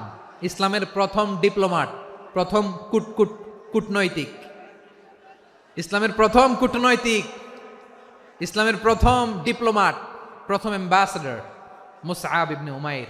মক্কার তরুণ যুবক, উনি পারফিউম লাগাইলে মানুষ দেখলেই বুঝতো এটা মুসআব লাগাইছে। এমন ড্যাশিং ফেসের ছিল, এমন স্মার্ট ড্যাশিং ফেস, এমন পার্সোনালিটির মানুষ ছিল মুসআব রাদিয়াল্লাহু তাআলা আনহু। কারণ যিনি ইসলামের স্পোকম্যান হবেন, মুখপাত্র হবেন, তার স্মার্ট হওয়ার দরকার আছে না নাই? আকাবার প্রথম শপথ যখন হলো, তাদের সাথে বিষ্ণু ঈসা ইসলাম মদিনাতে একজন মুখপাত্র পাঠালেন, ডিপ্লোমাটকে পাঠালেন, অ্যাম্বাসেডর অফ ইসলাম। তিনি হচ্ছেন মুসআব ইবনে উমাইর। পড়েন সুবহানাল্লাহ। বিশ্বনবী দেখলেন সে অনেক স্মার্ট, তার ডেডিকেশন আছে, সিনসিয়ারিটি আছে, এবং মদিনায় যে আউস খাজরাজ গোত্রের নেতাদের সাথে ডিল করতে হবে, ইহুদিদের সাথে ডিল করতে হবে, ওখানে একজন পাক্কা জানু খেলোয়াড়ের দরকার আছে না নাই? মুসআব ইবনে উমাইর রাদিয়াল্লাহু তাআলা আনহু, ওনাকে বিষ্ণু ঈসা ইসলাম চুজ করলেন। এবং বিষ্ণু ঈসা ইসলামের এই চুজিংটা, এই সিলেকশনটা এত সুন্দর ছিল, তিনি মদিনাতে যে বিশ্বনবী আসার আগেই মদিনার জমিনকে তিনি উর্বর করে ফেলছেন। প্রতিটা ঘরে ঘরে কালিমার দাওয়াত তিনি পৌঁছায় দিচ্ছেন।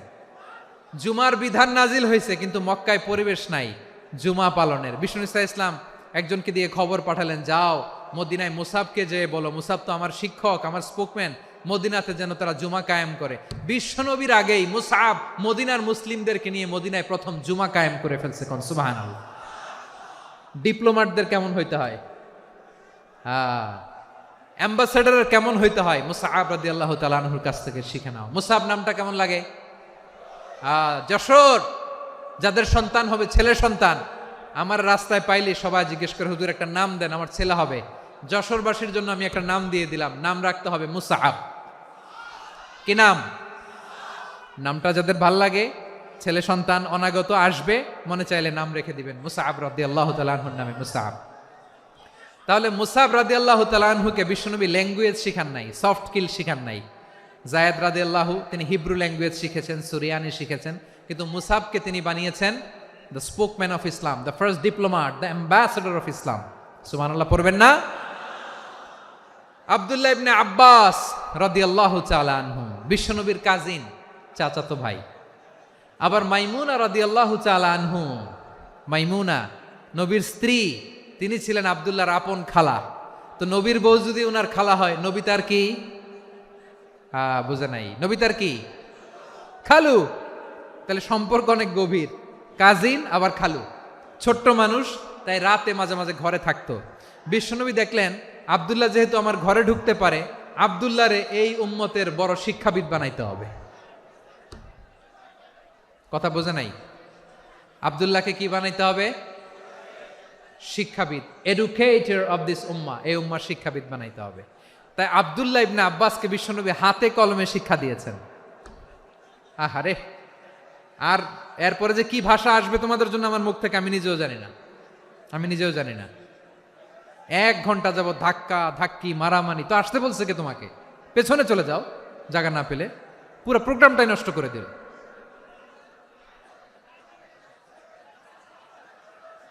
জি, আমার দিকে তাকান, আমি শেষ করে দিচ্ছি। হবে না, ইন্টেলেকচুয়াল আলোচনা এখানে হবে না, আমি বুঝতে পারছি, আমি শেষ করে দিচ্ছি। আব্দুল্লাহ ইবনে আব্বাস রাদিয়াল্লাহু তাআলা আনহু, মনোযোগ দিয়ে কয়েকটা মিনিট শুনুন, আমি এখনই শেষ করে দিচ্ছি, এরপর আওয়াজ করবে। এই যে এগুলো কি আমি বুঝলাম না। আমি বললাম না সব করা যাবে, বসে যাও, শুয়ে যাও, চলে যাও, আওয়াজ করা যাবে না। অন্যকে বসো এটাও বলার দরকার নাই, জাস্ট এদিকে তাকাও। আল্লাহ। আব্দুল্লাহ ইবনে আব্বাস রাদিয়াল্লাহু তাআলা আনহু, ওনাকে বিশ্বনবী হাতে কলমে শিক্ষা দিয়েছেন। যেহেতু উম্মতের শিক্ষাবিদ হবেন, এডুকেটর হবেন। তো বিশ্বনবী রাতে যখন তাহাজ্জুদ পড়তেন, ছোট্ট আব্দুল্লাহ ঘরে থাকতো। বুঝতে পেরেছেন? ছোট্ট মানুষ তো ঘরে থাকতো। তো বিশ্বনবী তাহাজ্জুদের জন্য একবার দাঁড়িয়েছেন, ছোট্ট আব্দুল্লাহ অজু করে দাঁড়াইছে। আচ্ছা বলেন তো, ইমাম আর মুসল্লি মোট যদি দুইজন হয়, একজন ইমাম একজন মুসল্লি, তো মুসল্লি ইমামের কোন দিকে দাঁড়াবে? ডানে দাঁড়াবে। ছোট্ট আব্দুল্লাহ বুঝে নাই, বিশ্বনবী তাহাজ্জুদ শুরু করেছেন, উনি একতেদা করছেন আর দাঁড়াইছেন বায়ে। কোথায় দাঁড়িয়েছেন? আব্দুল্লাহ বলেন, যখন আমি বায়ে দাঁড়ালাম, আখাযা রাসূলুল্লাহ সাল্লাল্লাহু আলাইহি ওয়াসাল্লাম উযুনি আল ইউমনা ইয়াফতিলুহা, বিশ্বনবী নামাজরত অবস্থায় আমার কান ধরে টেনে আমার ডান দিকে এনে দাঁড় করায় দিলেন। পড়েন সুবহানাল্লাহ। দেখেন, হাতে কলমে শিক্ষা। আর জীবনে ভুলাবে? কথা কয় না, আর ভুলাবে? আর ভুল হবে না। এভাবে বিশ্বনবীর অনেক সঙ্গ পেয়েছেন, সফর করেছেন, একই বাহনে বসেছেন, এক বাহনে বসে লম্বা নাসিহত করেছেন, বলেছেন, ইয়া গোলাম ইহফাজিল্লাহ ইয়াহফাজকা ইহফাজিল্লাহ তাজিদহু তুজাহাক ইযা সাআলতা ফাসআলিল্লাহ ওয়া ইযা ইসতাআনতা ফাসতাইন বিল্লাহ। আল্লাহর বিধান মানো, আল্লাহর বিধান রক্ষা করো, আল্লাহ তোমায় রক্ষা করবে। আব্দুল্লাহ, চাইতে হলে আল্লাহর কাছে চাও, সাহায্য চাইতে হলে আল্লাহর কাছে সাহায্য চাও। মনে রেখো, গোটা বিশ্বের সবাই যদি তোমার সাহায্য করতে চায়, ততটুকুই করতে পারবে যতটুকু আল্লাহ তোমার নসিবে রেখেছে। গোটা বিশ্ব যদি তোমার বিরুদ্ধে ষড়যন্ত্রে দাঁড়িয়ে যায়, ক্ষতি ততটুকু করতে পারবে যতটুকু তোমার জন্য বরাদ্দ আছে। এর বাইরে কিছু করতে পারবে না। আওয়াজ করে বলেন ঠিক কিনা? এভাবে হাতে কলমে শিখিয়েছেন, বিশ্বনবীর সঙ্গ পেয়েছেন। উনাকে বিষ্ণু ইসলাম শিক্ষাবিদ, এডুকেটর অফ দিস উম্মাহ হিসেবে সিলেক্ট করেছেন, হাতে কলমে শিখিয়েছেন। বিশ্বনবী একবার প্রকৃতির ডাকে সাড়া দিয়ে এসেছেন। এখন কি করতে হবে? নামাজের জন্য অজু করতে হবে। বিশ্বনবী এসেই দেখেন অজুর বদনায় পানি ভরা, খুশি হয়ে গেলেন। বললেন, কে রেখেছে পানি? একজন বলল, আব্দুল্লাহ রেখেছে। বিশ্বনবী অত্যন্ত খুশি হলেন। খুশি হয়ে একটা দোয়া করলেন, বললেন, আল্লাহুম্মা ফাক্কিহু ফিদ্দীন ওয়া আল্লিমহু তা'ওয়ীল। আল্লাহ, তুমি আব্দুল্লাহকে দ্বীনের বুঝ দিও আর কোরআনের তাফসির শিক্ষা দিও। বিশ্বনবীর এই দোয়া এমন লাগছে, উনি রাইসুল মুফাসসিরিন, এই পৃথিবীতে যত মুফাসসির ছিল, যত মুফাসসির আসবে, সকল মুফাসসিরের সম্রাট হিসেবে স্বীকৃত হয়েছেন। আব্দুল্লাহ ইবনে আব্বাস, বিশ্বনবী ওনারা আজান শিখান নাই, বিশ্বনবী ওনারা ল্যাঙ্গুয়েজ শিখান নাই, বিশ্বনবী ওনারা অ্যাম্বাসাডার বানান নাই, হাতে কলমে শিক্ষা দিয়েছেন। ছোট্ট মানুষ, বিশ্বনবী ইন্তেকাল করলেন। আবু বকরের সময় গেল, ওমরে ফারুকের খেলাফত, তখনও তিনি তরুণ। ওমরে ফারুক রাদিয়াল্লাহু তাআলা আনহু ওনার ক্যাবিনেট মিনিস্ট্রির বৈঠকে এই আব্দুল্লাহ ইবনে আব্বাসকে পাশ দিয়ে বসায় রাখতেন। বয়স্ক সাহাবারা এটা পছন্দ করতো না। তারা বলতো, ঘটনা কি? আব্দুল্লাহর মতো ছেলে নাতি আমাদের আছে, এরা কেন রাখে ওমরে ফারুক? ওমরে ফারুক এটা টের পেলেন। তিনি বুঝতে পারলেন যে ক্যাবিনেট মেম্বাররা এটা পছন্দ করে না, ছোট্ট আব্দুল্লাহরা কেন রাখি, কেন যে রাখি, এটা একদিন বুঝাবো। একদিন মিটিংয়ে তিনি সবাইকে বললেন, ইদা জাআ নাসরুল্লাহি ওয়াল ফাতহ। এই আয়াত দ্বারা উদ্দেশ্য কি বলেন তো মুরব্বী সাহাবীরা? এক সাহাবী বলেন, এই সূরা দ্বারা উদ্দেশ্য, আল্লাহ বলেছেন আমাদেরকে বিভিন্ন ল্যান্ড, বিভিন্ন এলাকা বিজয় করতে হবে। ওমরে ফারুক বললেন, না, হয়নি। আরেকজন বললেন, বিজয় হওয়ার পর আমাদের বেশি বেশি আল্লাহর বরত্বের ঘোষণা দিতে হবে, এটা উদ্দেশ্য। ওমরে ফারুক বললেন, না, হয় নাই। যারা জিজ্ঞেস করেন কেউ পারে না। সব শেষে বিশ্বনবী ছোট্ট আব্দুল্লাহরে বলেন, আব্দুল্লাহ, ইদা জাআ নাসরুল্লাহি ওয়াল ফাতহ, এর দ্বারা উদ্দেশ্য কি বলো তো? ছোট্ট আব্দুল্লাহ বলেন, হুয়া আজালু রাসূলিল্লাহ। এই আয়াত দ্বারা বিশ্বনবীর বিদায়কে উদ্দেশ্য নেওয়া হয়েছে। ওমরে ফারুক বললেন, হাযা হুয়া, এটাই তো সঠিক উত্তর, এটাই সঠিক তাফসীর এই আয়াতের। কারণ ইদা জাআ নাসরুল্লাহি ওয়াল ফাতহ, যখন আল্লাহর সাহায্য আর বিজয় আসবে, ওয়া রাআইতান নাসা ইয়াদখুলুনা ফি দীনিল্লাহি আফওয়াজা, আপনি দেখবেন দলে দলে, ঢলে ঢলে, বানের পানির মতো মানুষ ইসলামের দিকে ঢুকতেছে, ইসলামের বিজয় হয়েছে। তো ইসলামের বিজয়ের মিশন নিয়ে নবী আসছে, বিজয়ী যখন হয়ে গেছে, এখন তো নবীর বিদায় হবে। জোরে বলেন ঠিক কিনা? কোন সাহাবী এই সূক্ষ্ম কথাটা ধরতে পারে নাই, ওই আব্দুল্লাহ ছাড়া। আব্দুল্লাহ যখন উত্তর দিছে, সব সাহাবীদের টনক নড়েছে। এরপর থেকে কোনো ক্যাবিনেট মিটিং এ আর কোনো সাহাবারা কোনো প্রশ্ন করে নাই। আওয়াজ করে পড়েন সুবহানাল্লাহ। বিশ্বনবী আব্দুল্লাহ ইবনে আব্বাসকে দ্য এডুকেটর অফ দ্য উম্মাহ, উম্মার শিক্ষাবিদ হিসেবে গ্রহণ করেছেন। আওয়াজ করে পড়তে হবে আল্লাহু আকবার। সাহাবীদের নামগুলো মনে থাকবে? এক নম্বরে আবু মাহজুরা, মুয়াজ্জিন বানাইছেন। যায়েদ ইবনে সাবিত, দোভাষী, ট্রান্সলেটর অফ প্রফেট, এবং তিনি ছিলেন বিশ্বনবীর ব্যক্তিগত সচিব। Musab ibn Umair, the first ambassador and diplomat of Islam. Abdullah ibn Abbas, এই উম্মার সবচেয়ে বড় এডুকেটর, শিক্ষাবিদ। আরেকজন ছিল আব্দুল্লাহ ইবনে মাসউদ রাদিয়াল্লাহু তাআলা। দুই আব্দুল্লাহ, আব্বাস গেল, আরেকজন হচ্ছে মাসউদ। মক্কার তরুণ, ছাগল পালতো মুশরিকের বিশ্বনবী আর আবু বকর রাদিয়াল্লাহু তাআলা আনহু একবার গেলেন, যে দেখে এই তরুণ দাঁড়ায় আছে। বিশ্বনবী বলেন, আমি খুব ক্ষুধার্ত, তোমার কাছে কি দুধ আছে ছাগলের? আব্দুল্লাহ ইবনে মাসউদ বলে, আছে। ওয়ালাকিন আনা মুতামান, কিন্তু যে দুধ আছে এটা আমানতের, আমি দিতে পারবো না। বিশ্বনবী এইটা শুনেই তারা টার্গেট করে ফেলছে। আনা মুতামান, দুধ আছে কিন্তু এটা আমার মালিকের, আমি তো দরদ দেখাই, আমার মালিকের দুধ আপনি পথিক, আপনারা দিতে পারি না। বিশ্বনবী টার্গেট করে ফেলছেন, এরে আমার কাজে লাগাইতে হবে। বিশ্বনবী বললেন, আচ্ছা ঠিক আছে, দুধ দিও না, কিন্তু এমন ছাগি আছে কিনা যেই ছাগির সাথে কোনো ছাগলের মিলন হয় নাই, তার ওলানে দুধও আসে নাই, বাচ্চাও নাই, এরকম ছাগির থেকে যদি আমি দুধ খাই তাহলে তো সমস্যা নাই। বলতেছে, এরকম ছাগির থেকে দুধ খাইলে সমস্যা নাই, কারণ এরকম ছাগির ওলান থেকে দুধ আসবেও না। বলতেছে, ঠিক আছে, এরকম একটা ছাগি নিয়ে আসা হলো। বিশ্বনবী বিসমিল্লাহ বলে ওই ছাগির ওলানে হাত দিলেন। হাত দিতে দেরি, পুরো ওলানটা দুধে ভরে যেতে দেরি হয় না। বিশ্বনবী আর আবু বকর রাদিয়াল্লাহু তাআলা আনহু দহন করে পেট ভরে খেলেন। এই দৃশ্য আব্দুল্লাহ ইবনে মাসউদের হৃদয়ে দাগ কাটলো। এই মুজিজা দেখে তিনি বললেন, আশহাদু আল্লা ইলাহা ইল্লাল্লাহ ওয়া আশহাদু আন্না মুহাম্মাদুর রাসূলুল্লাহ। তিনি ষষ্ঠ মুসলিম ছিলেন, 6 নম্বর মুসলমান। ওনাকে টার্গেট করে বিশ্বনবী দেখলেন এমন ইন্টেলেকচুয়াল ব্রেন, উনি সূক্ষ্ম সূক্ষ্ম জিনিস বুঝে বেশি, ফিকহি জ্ঞান ওনার মধ্যে বেশি। বিশ্বনবী ওনাকে কোরআনের জ্ঞান শিক্ষা দিতে লাগলেন। উনি বিশ্বনবী সবার কাছে কোরআন শোনায়, কিন্তু বিশ্বনবী নিজে আব্দুল্লাহ ইবনে মাসউদের কাছ থেকে কোরআন শুনতো। বিশ্বনবী একবার বললেন, ইকরা আলাইয়া ইয়া মাসউদ। ইবনে মাসউদ, একবার শোনাও তো কোরআন দেখি। আব্দুল্লাহ ইবনে মাসউদ বলে, আকরাউ আলাইকা ওয়া আলাইকা উনজিল। নবী, আপনার উপর কোরআন নাজিল হয় আর আমি আপনার সামনে কোরআন পড়ব। বিশ্বনবী বললেন, ইন্নী উহিব্বু আন আসমাআহু মিন গায়রি। আমি নিজে পড়তে যেমনি ভালোবাসি, অন্যে পড়ুক আমি শুনবো, এটাও আমি ভালোবাসি। সূরা নিসা তিনি তেলাওয়াত করে শুনিয়েছেন। এমন সূক্ষ্ম সূক্ষ্ম বিষয় বিশ্বনবী উনাকে ধরিয়ে দিয়েছেন। উনি হয়ে গিয়েছেন, আব্দুল্লাহ ইবনে আব্বাস হয়েছেন রাইসুল মুফাসসিরিন, উনি হয়ে গিয়েছেন ফাকিহুল উম্মাহ। ওনার চাইতে বড় ফকি এই পৃথিবী আর দেখবে না। চিল্লায় বলেন সুবহানাল্লাহ। উনি বলতেন, ওয়াল্লাহি ওয়াল্লাহি ইল্লাযী লা ইলাহা গায়রু মা উনজিলাত সূরাতুন ইল্লা ওয়া আনা আ'লামু আইনা উনজিলাত ওয়া ফীমা উনজিলাত। বিশ্বনবী এমন ভাবে কোরআনের দার্স আমাকে দিয়েছেন, কোরআনে যত সূরা নাজিল হয়েছে, যেখানে নাজিল হোক না কেন আমি জানি এটা কোথায় নাজিল হয়েছে এবং কোন প্রেক্ষাপটে নাজিল হয়েছে।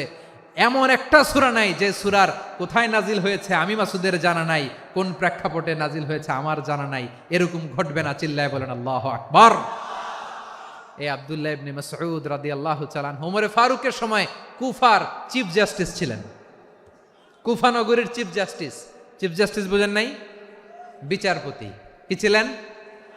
সবাই বলে নাই, কি ছিলেন? বিচারপতি ছিলেন। এবং ওনার যে ফিকহি জ্ঞানের ধারা, এটাই আলকামা, ইব্রাহিম আন-নাখাই, হাম্মাদ ইবনে সুলাইমান হয়ে ইমাম আবু হানিফা পর্যন্ত পৌঁছেছে। এবং ওনার ফিকহি জ্ঞানের ধারাই হানাফি মাযহাবে অ্যাকসেপ্ট হয়েছে। আজও এগুলো হানাফি মাযহাবে চর্চিত হয়। হানাফি মাযহাবের সব ফিক আব্দুল্লাহ ইবনে মাসউদের ফিকহি জ্ঞানের ধারা থেকে নেওয়া হয়েছে। চিল্লায় পড়েন সুবহানাল্লাহ। তাহলে উনাকে বিশ্বনবী বানিয়েছেন জুরিস্ট, আইনবিদ, ফকিহ। উনারে আজান শিখান নাই। হিউম্যান রিসোর্স ডেভেলপমেন্ট কিভাবে করবেন, মানব সম্পদের উন্নয়ন কিভাবে করতে হয়, কিভাবে যার যেখানে প্রতিভা কাজে লাগাতে হয় উনি দেখিয়েছেন। সুবহানাল্লাহ পড়বেন না? খালিদ বিন ওয়ালিদ নাম শুনছেন?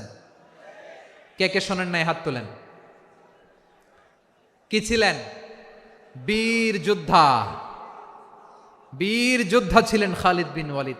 কিন্তু তিনি ইসলাম ধর্ম গ্রহণ করেছেন অনেক দেরিতে, 8ম হিজরিতে। তার মানে 8ম হিজরির আগে উনি মুশরিকদের পক্ষে লড়াই করেছেন। ওনার হাতে কত মুসলিম সাহাবী যে নিহত হয়েছে হিসাব নাই। বিশ্বনবী টার্গেট করে রাখছে, তুমি আমাদের মুসলিমদের এত ক্ষতি করলা, তুমি যখন মুসলমান হবা তোমারে দিয়ে আমি এমন কাম করামু যে এটা আর কেউ করতে পারবে না। সুবহানাল্লাহ নাই? যশোর ক্লান্ত হয়ে গেছে।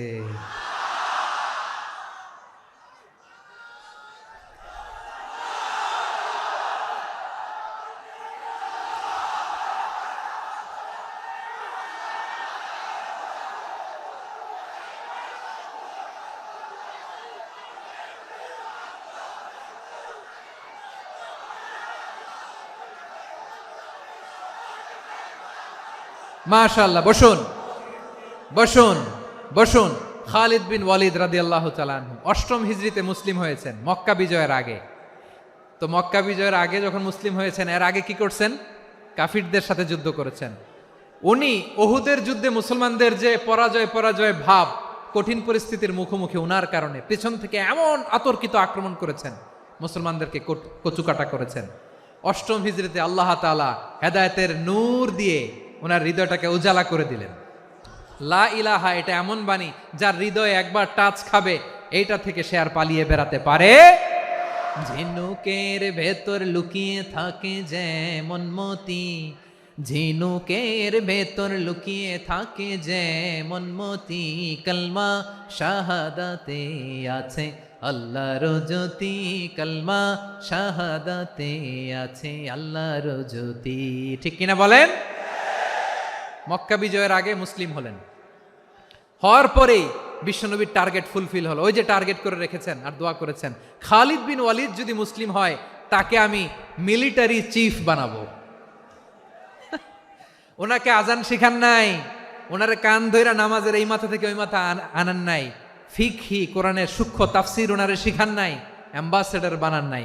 বিষ্ণু ইসলাম উনাকে সামরিক অভিযানে প্রেরণ করেছেন। সামরিক অভিযানে তিনি প্রেরণ করেছেন। উনার জীবদ্দশায় উনার নেতৃত্বে যতগুলো যুদ্ধ হয়েছে, একটা যুদ্ধেও তিনি পরাজয় বরণ করেন নাই। ওমরে ফারুকের সময়কালে তিনি চিফ অফ মুসলিম মিলিটারি, মানে মুসলিম সেনাপতি হয়েছেন। যশোর, আওয়াজ করো, ঠিক কিনা বলো? সেনাপতি, মুসলিম সেনাপতি। তাহলে কিভাবে হিউম্যান রিসোর্স ব্যবহার করতে হয় গোটা বিশ্ব আমার নবীর কাছ থেকে শিখে নাও। খালিদ বিন ওয়ালিদ, ওনাকে বিশ্বনবী একটা উপাধি দিয়েছেন। উপাধিটা হচ্ছে সাইফুল্লাহিল মাসলুল, আল্লাহর নাঙ্গা তরবারি, আল্লাহর খোলা তরবারি, দ্য ওপেন সোর্ড অফ আল্লাহ।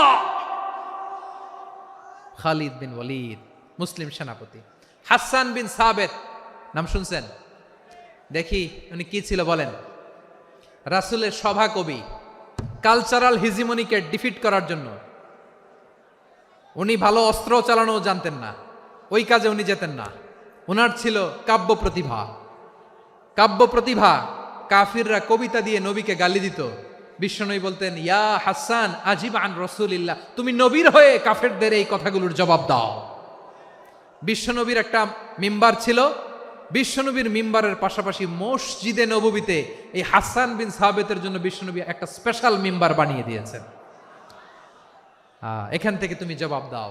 এবং বিশ্বনবী বলেছেন, আল্লাহুম্মা আইয়িদহু বিরূহিল কুদুস, আল্লাহ হাসান আমার পক্ষে জবাব দেয়, তুমি জিব্রাইল মারফত তাকে সাহায্য পাঠাইয়া দিও। রাসূল সাল্লাল্লাহু আলাইহি ইসলামের সভা কবি, the poet of the prophet, নবীর কবি। উনি কবিতা দিয়ে, এমন উচ্চাঙ্গের ভাষায় কবিতা দিয়ে তিনি জবাব দিতেন, কাফিরদের গা শিহরে যেত, তাদের হৃদয়ে আগুন ধরে যেত। তাহলে এরকম কবিরও দরকার আছে না নাই? এখন যাকে আল্লাহ দিছে কাব্য প্রতিভা, এরা যদি আপনি যুদ্ধের ময়দানে পাঠান হবে?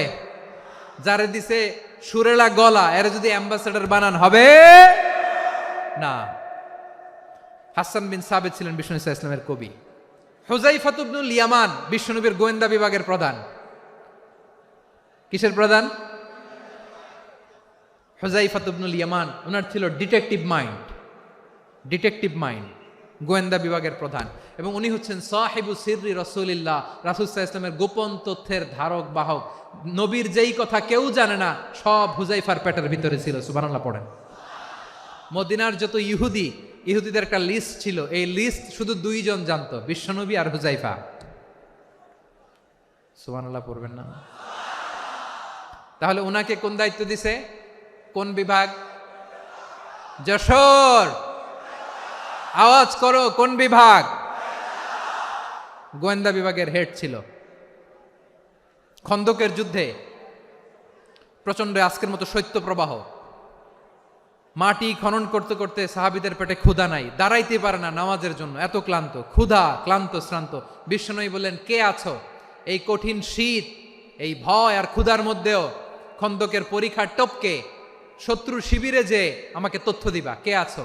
কারো গায়ে শক্তিই নাই যে দাঁড়াবে, কেউ দাঁড়ায় না।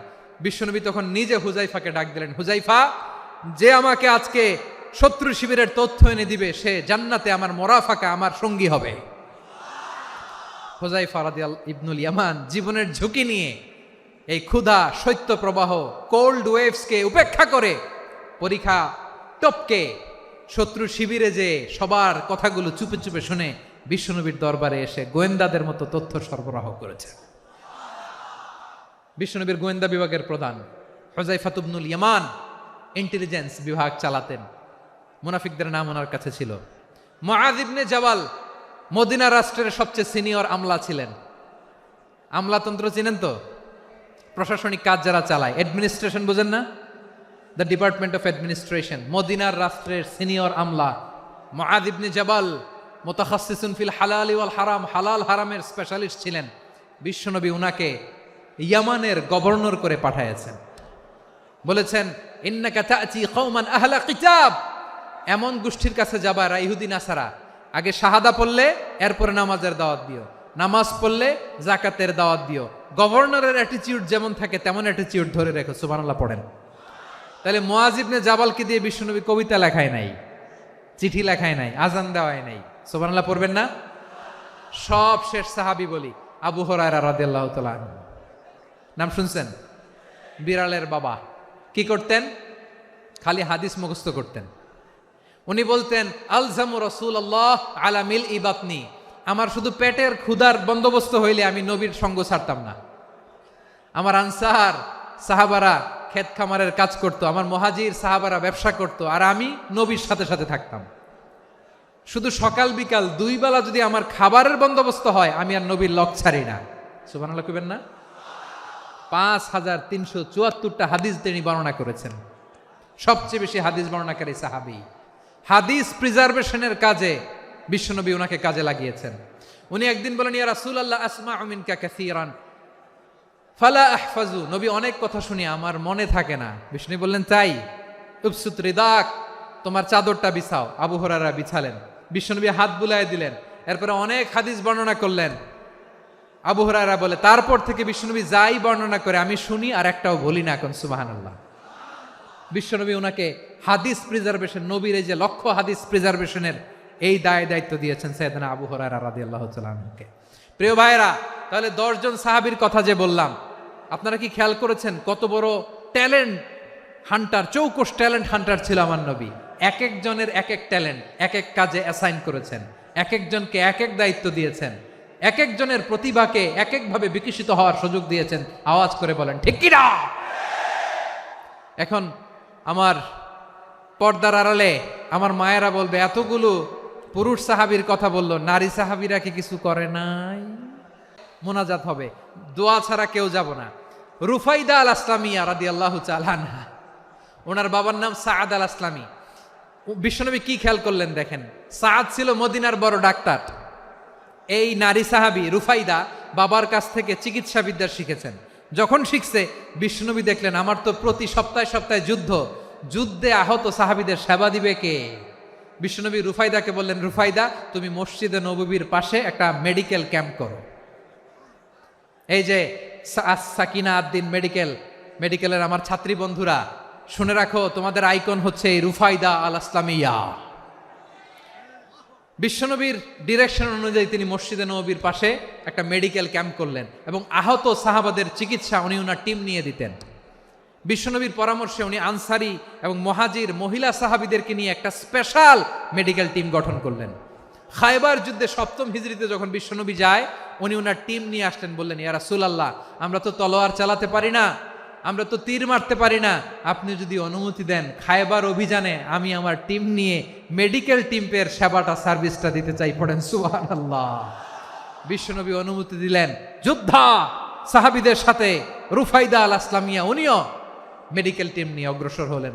খায়বারের প্রতিটা আহত ইনজুর্ড সাহাবী যারা ইনজুরির শিকার হয়েছেন সবাই রুফাইদা আল আসলামিয়ার এই মেডিকেল ক্যাম্প থেকে চিকিৎসা সহায়তা পেয়েছেন। সুবহানাল্লাহ পড়েন। দেখেন কিভাবে বিশ্বনবী ট্যালেন্ট বাছাই করতেন। আপনি অবাক হবেন, বাহরাইনের মেডিকেল ইউনিভার্সিটিতে রুফাইদা আল আসলামিয়া মেডিকেল প্রাইজ অ্যাওয়ার্ড প্রতি বছর দেয়া হয়। যদি 8 দিনের এই মেডিকেল আমার বোনেরা যদি জেনে থাকো জানো, না হলে নতুন করে জানো, সার্চ দিও রুফাইদা আল আসলামিয়া মেডিকেল অ্যাওয়ার্ড। বাহরাইনের ইউনিভার্সিটিতে দেওয়া হয়। প্রিয় ভাইয়েরা, তাহলে আলোচনার সামারি আমরা করি। বিশ্বনবী যার যেখানে ট্যালেন্ট তাকে ওইখানে কাজে লাগাতেন। আওয়াজ করে বলেন ঠিক কিনা? এবার একটা ইন্টারভিউ হবে, আওয়াজ করে বলেন আবু মাহজুরাকে বিশ্বনবী কি বানাইছেন? হ্যাঁ, ভুলে গেছেন? সামনের চুলে হাত দিয়ে বিশ্বনবী কি সুন্দর গলায় আজান শিখালেন। মুয়াজ্জিন। যায়েদ বিন সাবেতকে একাডেমিক প্রজেক্টের দায়িত্ব দিয়েছেন, তিনি ছিলেন বিশ্বনবীর দোভাষী ব্যক্তিগত সচিব। Musab ibn Umair, the first ambassador of Islam. Abdullah ibn Abbas, উম্মার বড় শিক্ষাবিদ, মুফাসসির। আব্দুল্লাহ ইবনে মাসউদ, আব্দুল্লাহ ইবনে মাসউদ ছিলেন জুরিস্ট। কি ছিলেন? জুরিস্ট ছিলেন, এই উম্মার সবচেয়ে বড় জুরিস্ট। খালিদ বিন ওয়ালিদ, সেনাপ্রধান। হাসান বিন সাবেত, হাসান বিন সাবেত ছিলেন বিশ্বনবীর সভাকবি। কি ছিলেন? বিশ্বনবীর সভাকবি ছিলেন। এরপরে হুযায়ফা ইবনুল ইয়ামান কি ছিলেন? গোয়েন্দা বিভাগের প্রধান। মুআয ইবনে জাবাল কি ছিলেন? সিনিয়র আমলা, ইয়ামানের গভর্নর। আবু হুরায়রা রাদিয়াল্লাহু তাআলা আনহু হাদিস প্রিজার্ভেশনের কাজ করেছেন। আর আমাদের রুফাইদা আল আসলামিয়া রাদিয়াল্লাহু তাআলা আনহা কি ছিলেন? নার্স ছিলেন, নার্স হয়ে মেডিকেল সেবা দিয়েছেন। প্রিয় ভাইয়েরা, পুরো আলোচনার যদি সামারি করি তাহলে বিশ্বনবী যেভাবে হিউম্যান রিসোর্সকে ম্যানেজ করেছেন, যার যেখানে প্রতিভা কাজে লাগিয়েছেন, আমরাও যদি করি আমাদের বাংলাদেশের চিত্র আমরা পাল্টে যেতে পারবো। আমরা শুরুতে শুনেছি মানুষের আছে অসীম সম্ভাবনা, প্রতিটা মানুষ অনন্য, যত্ন নিলে, যথাযথ পরিচর্যা করলে মানুষ বিশ্ব জয় করতে পারে। ঠিক কিনা? আমাদের হাফেজে কোরআনের সামনে দাঁড়াতে পারে এমন কোনো হাফেজে কোরআন আল্লাহর জমিনে জন্ম হয় নাই। গোটা বিশ্ব কাঁপিয়ে তারা সেরা, আমাদের ক্রিকেটাররা সেরা, আমাদের তৈরি পোশাক শিল্প সেরা। এরকম অনেক অনেক সেরা জিনিস আছে, আমরা এগুলোরে নার্চারিং করতে পারি নাই, পরিচর্যা করতে পারি নাই, সঠিক তারবিয়াতের অভাব। তাহলে মানুষের অসীম সম্ভাবনাকে কাজে লাগাতে হবে। ঠিক কিনা বলেন? ইউনুস গভর্নমেন্টকে আমি বলবো, অল্প সময়ের জন্য আপনারা এসেছেন, সংস্কারও করতে হবে, আবার নির্বাচনও করতে হবে। সব সংস্কার হয়তো করতে পারবেন না, যতটুকু পারবেন এর মধ্যে আমাদের যে হিউজ ম্যান পাওয়ার, আমাদের যে মানব সম্পদ, হিউম্যান রিসোর্স, এটাকে ডেভেলপ করে আপনাদের যেতে হবে। যেটা পারবেন না সেটাকে পরবর্তী নির্বাচিত গভর্নমেন্টের কাছে রেখে যেতে হবে, যে তারা যেন করে, তাদের কাছে আপনারা এটা রেখে যাবেন। তাহলে মানুষ চাইলে বিশ্ব জয় করতে পারে। আর মানুষকে হারাতে পারে কেউ? জোরে বলো যশোর, মানুষকে হারাতে পারে কেউ? আল্লাহ আমাদেরকে জনসংখ্যা দিয়েছেন প্রিয় ভাইয়েরা। এই জনসংখ্যা অনেক বড় সম্পদ, এটা আমাদের জন্য অভিশাপ নয়, আশীর্বাদ। আমাদের জনসংখ্যাকে যদি আমরা জনশক্তিতে রূপান্তর করতে পারি, আজকে বাংলাদেশ যে অবস্থানে দাঁড়িয়ে আছে, বাংলাদেশ তার 20 গুণ উন্নতির শিখরে চলে যাবে। চিল্লায় বলো ঠিক কিনা?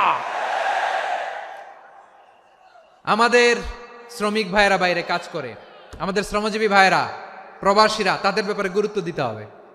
আমাদের শ্রমের দাম সবচেয়ে কম, সবচেয়ে কম। তারা এম্বাসিতে গুরুত্ব পায় না, এয়ারপোর্টে গুরুত্ব পায় না। এই সরকার অবশ্য তাদেরকে অনেক গুরুত্ব দিচ্ছে।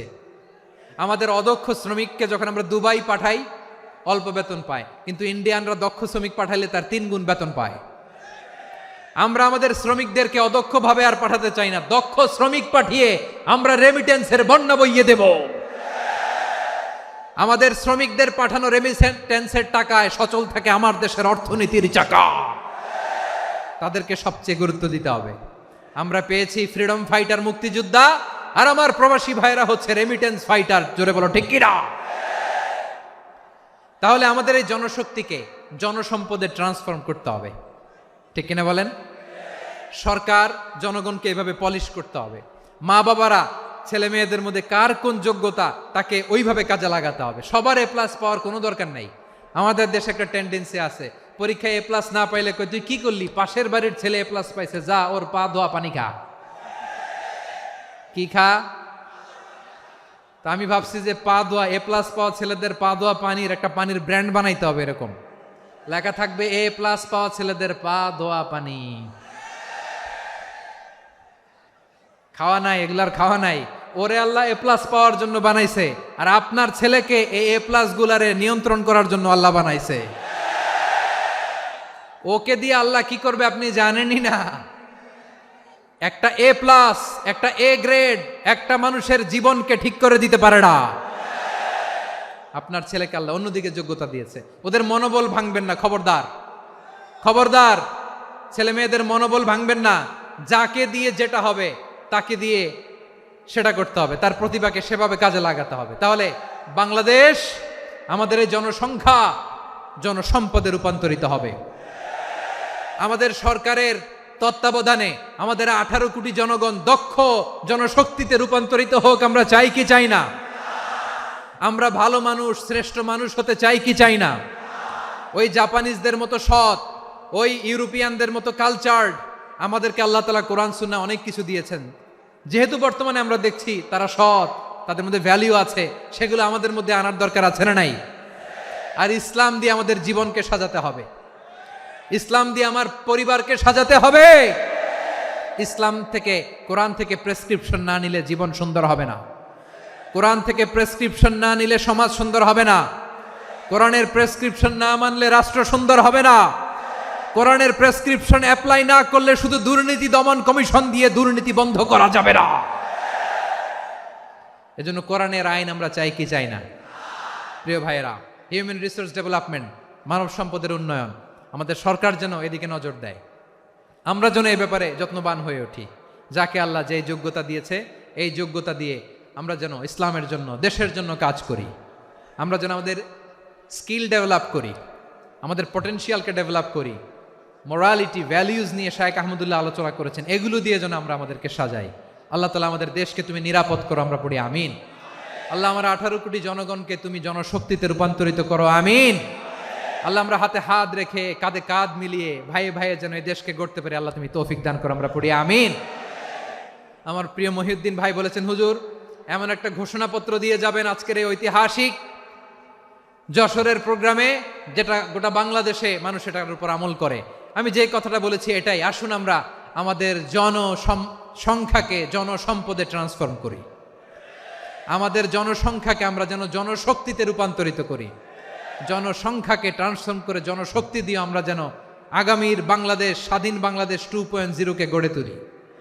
আল্লাহ তাআলা আমাদের সবাইকে কথাগুলো বোঝার, আমল করার তৌফিক দান করুন।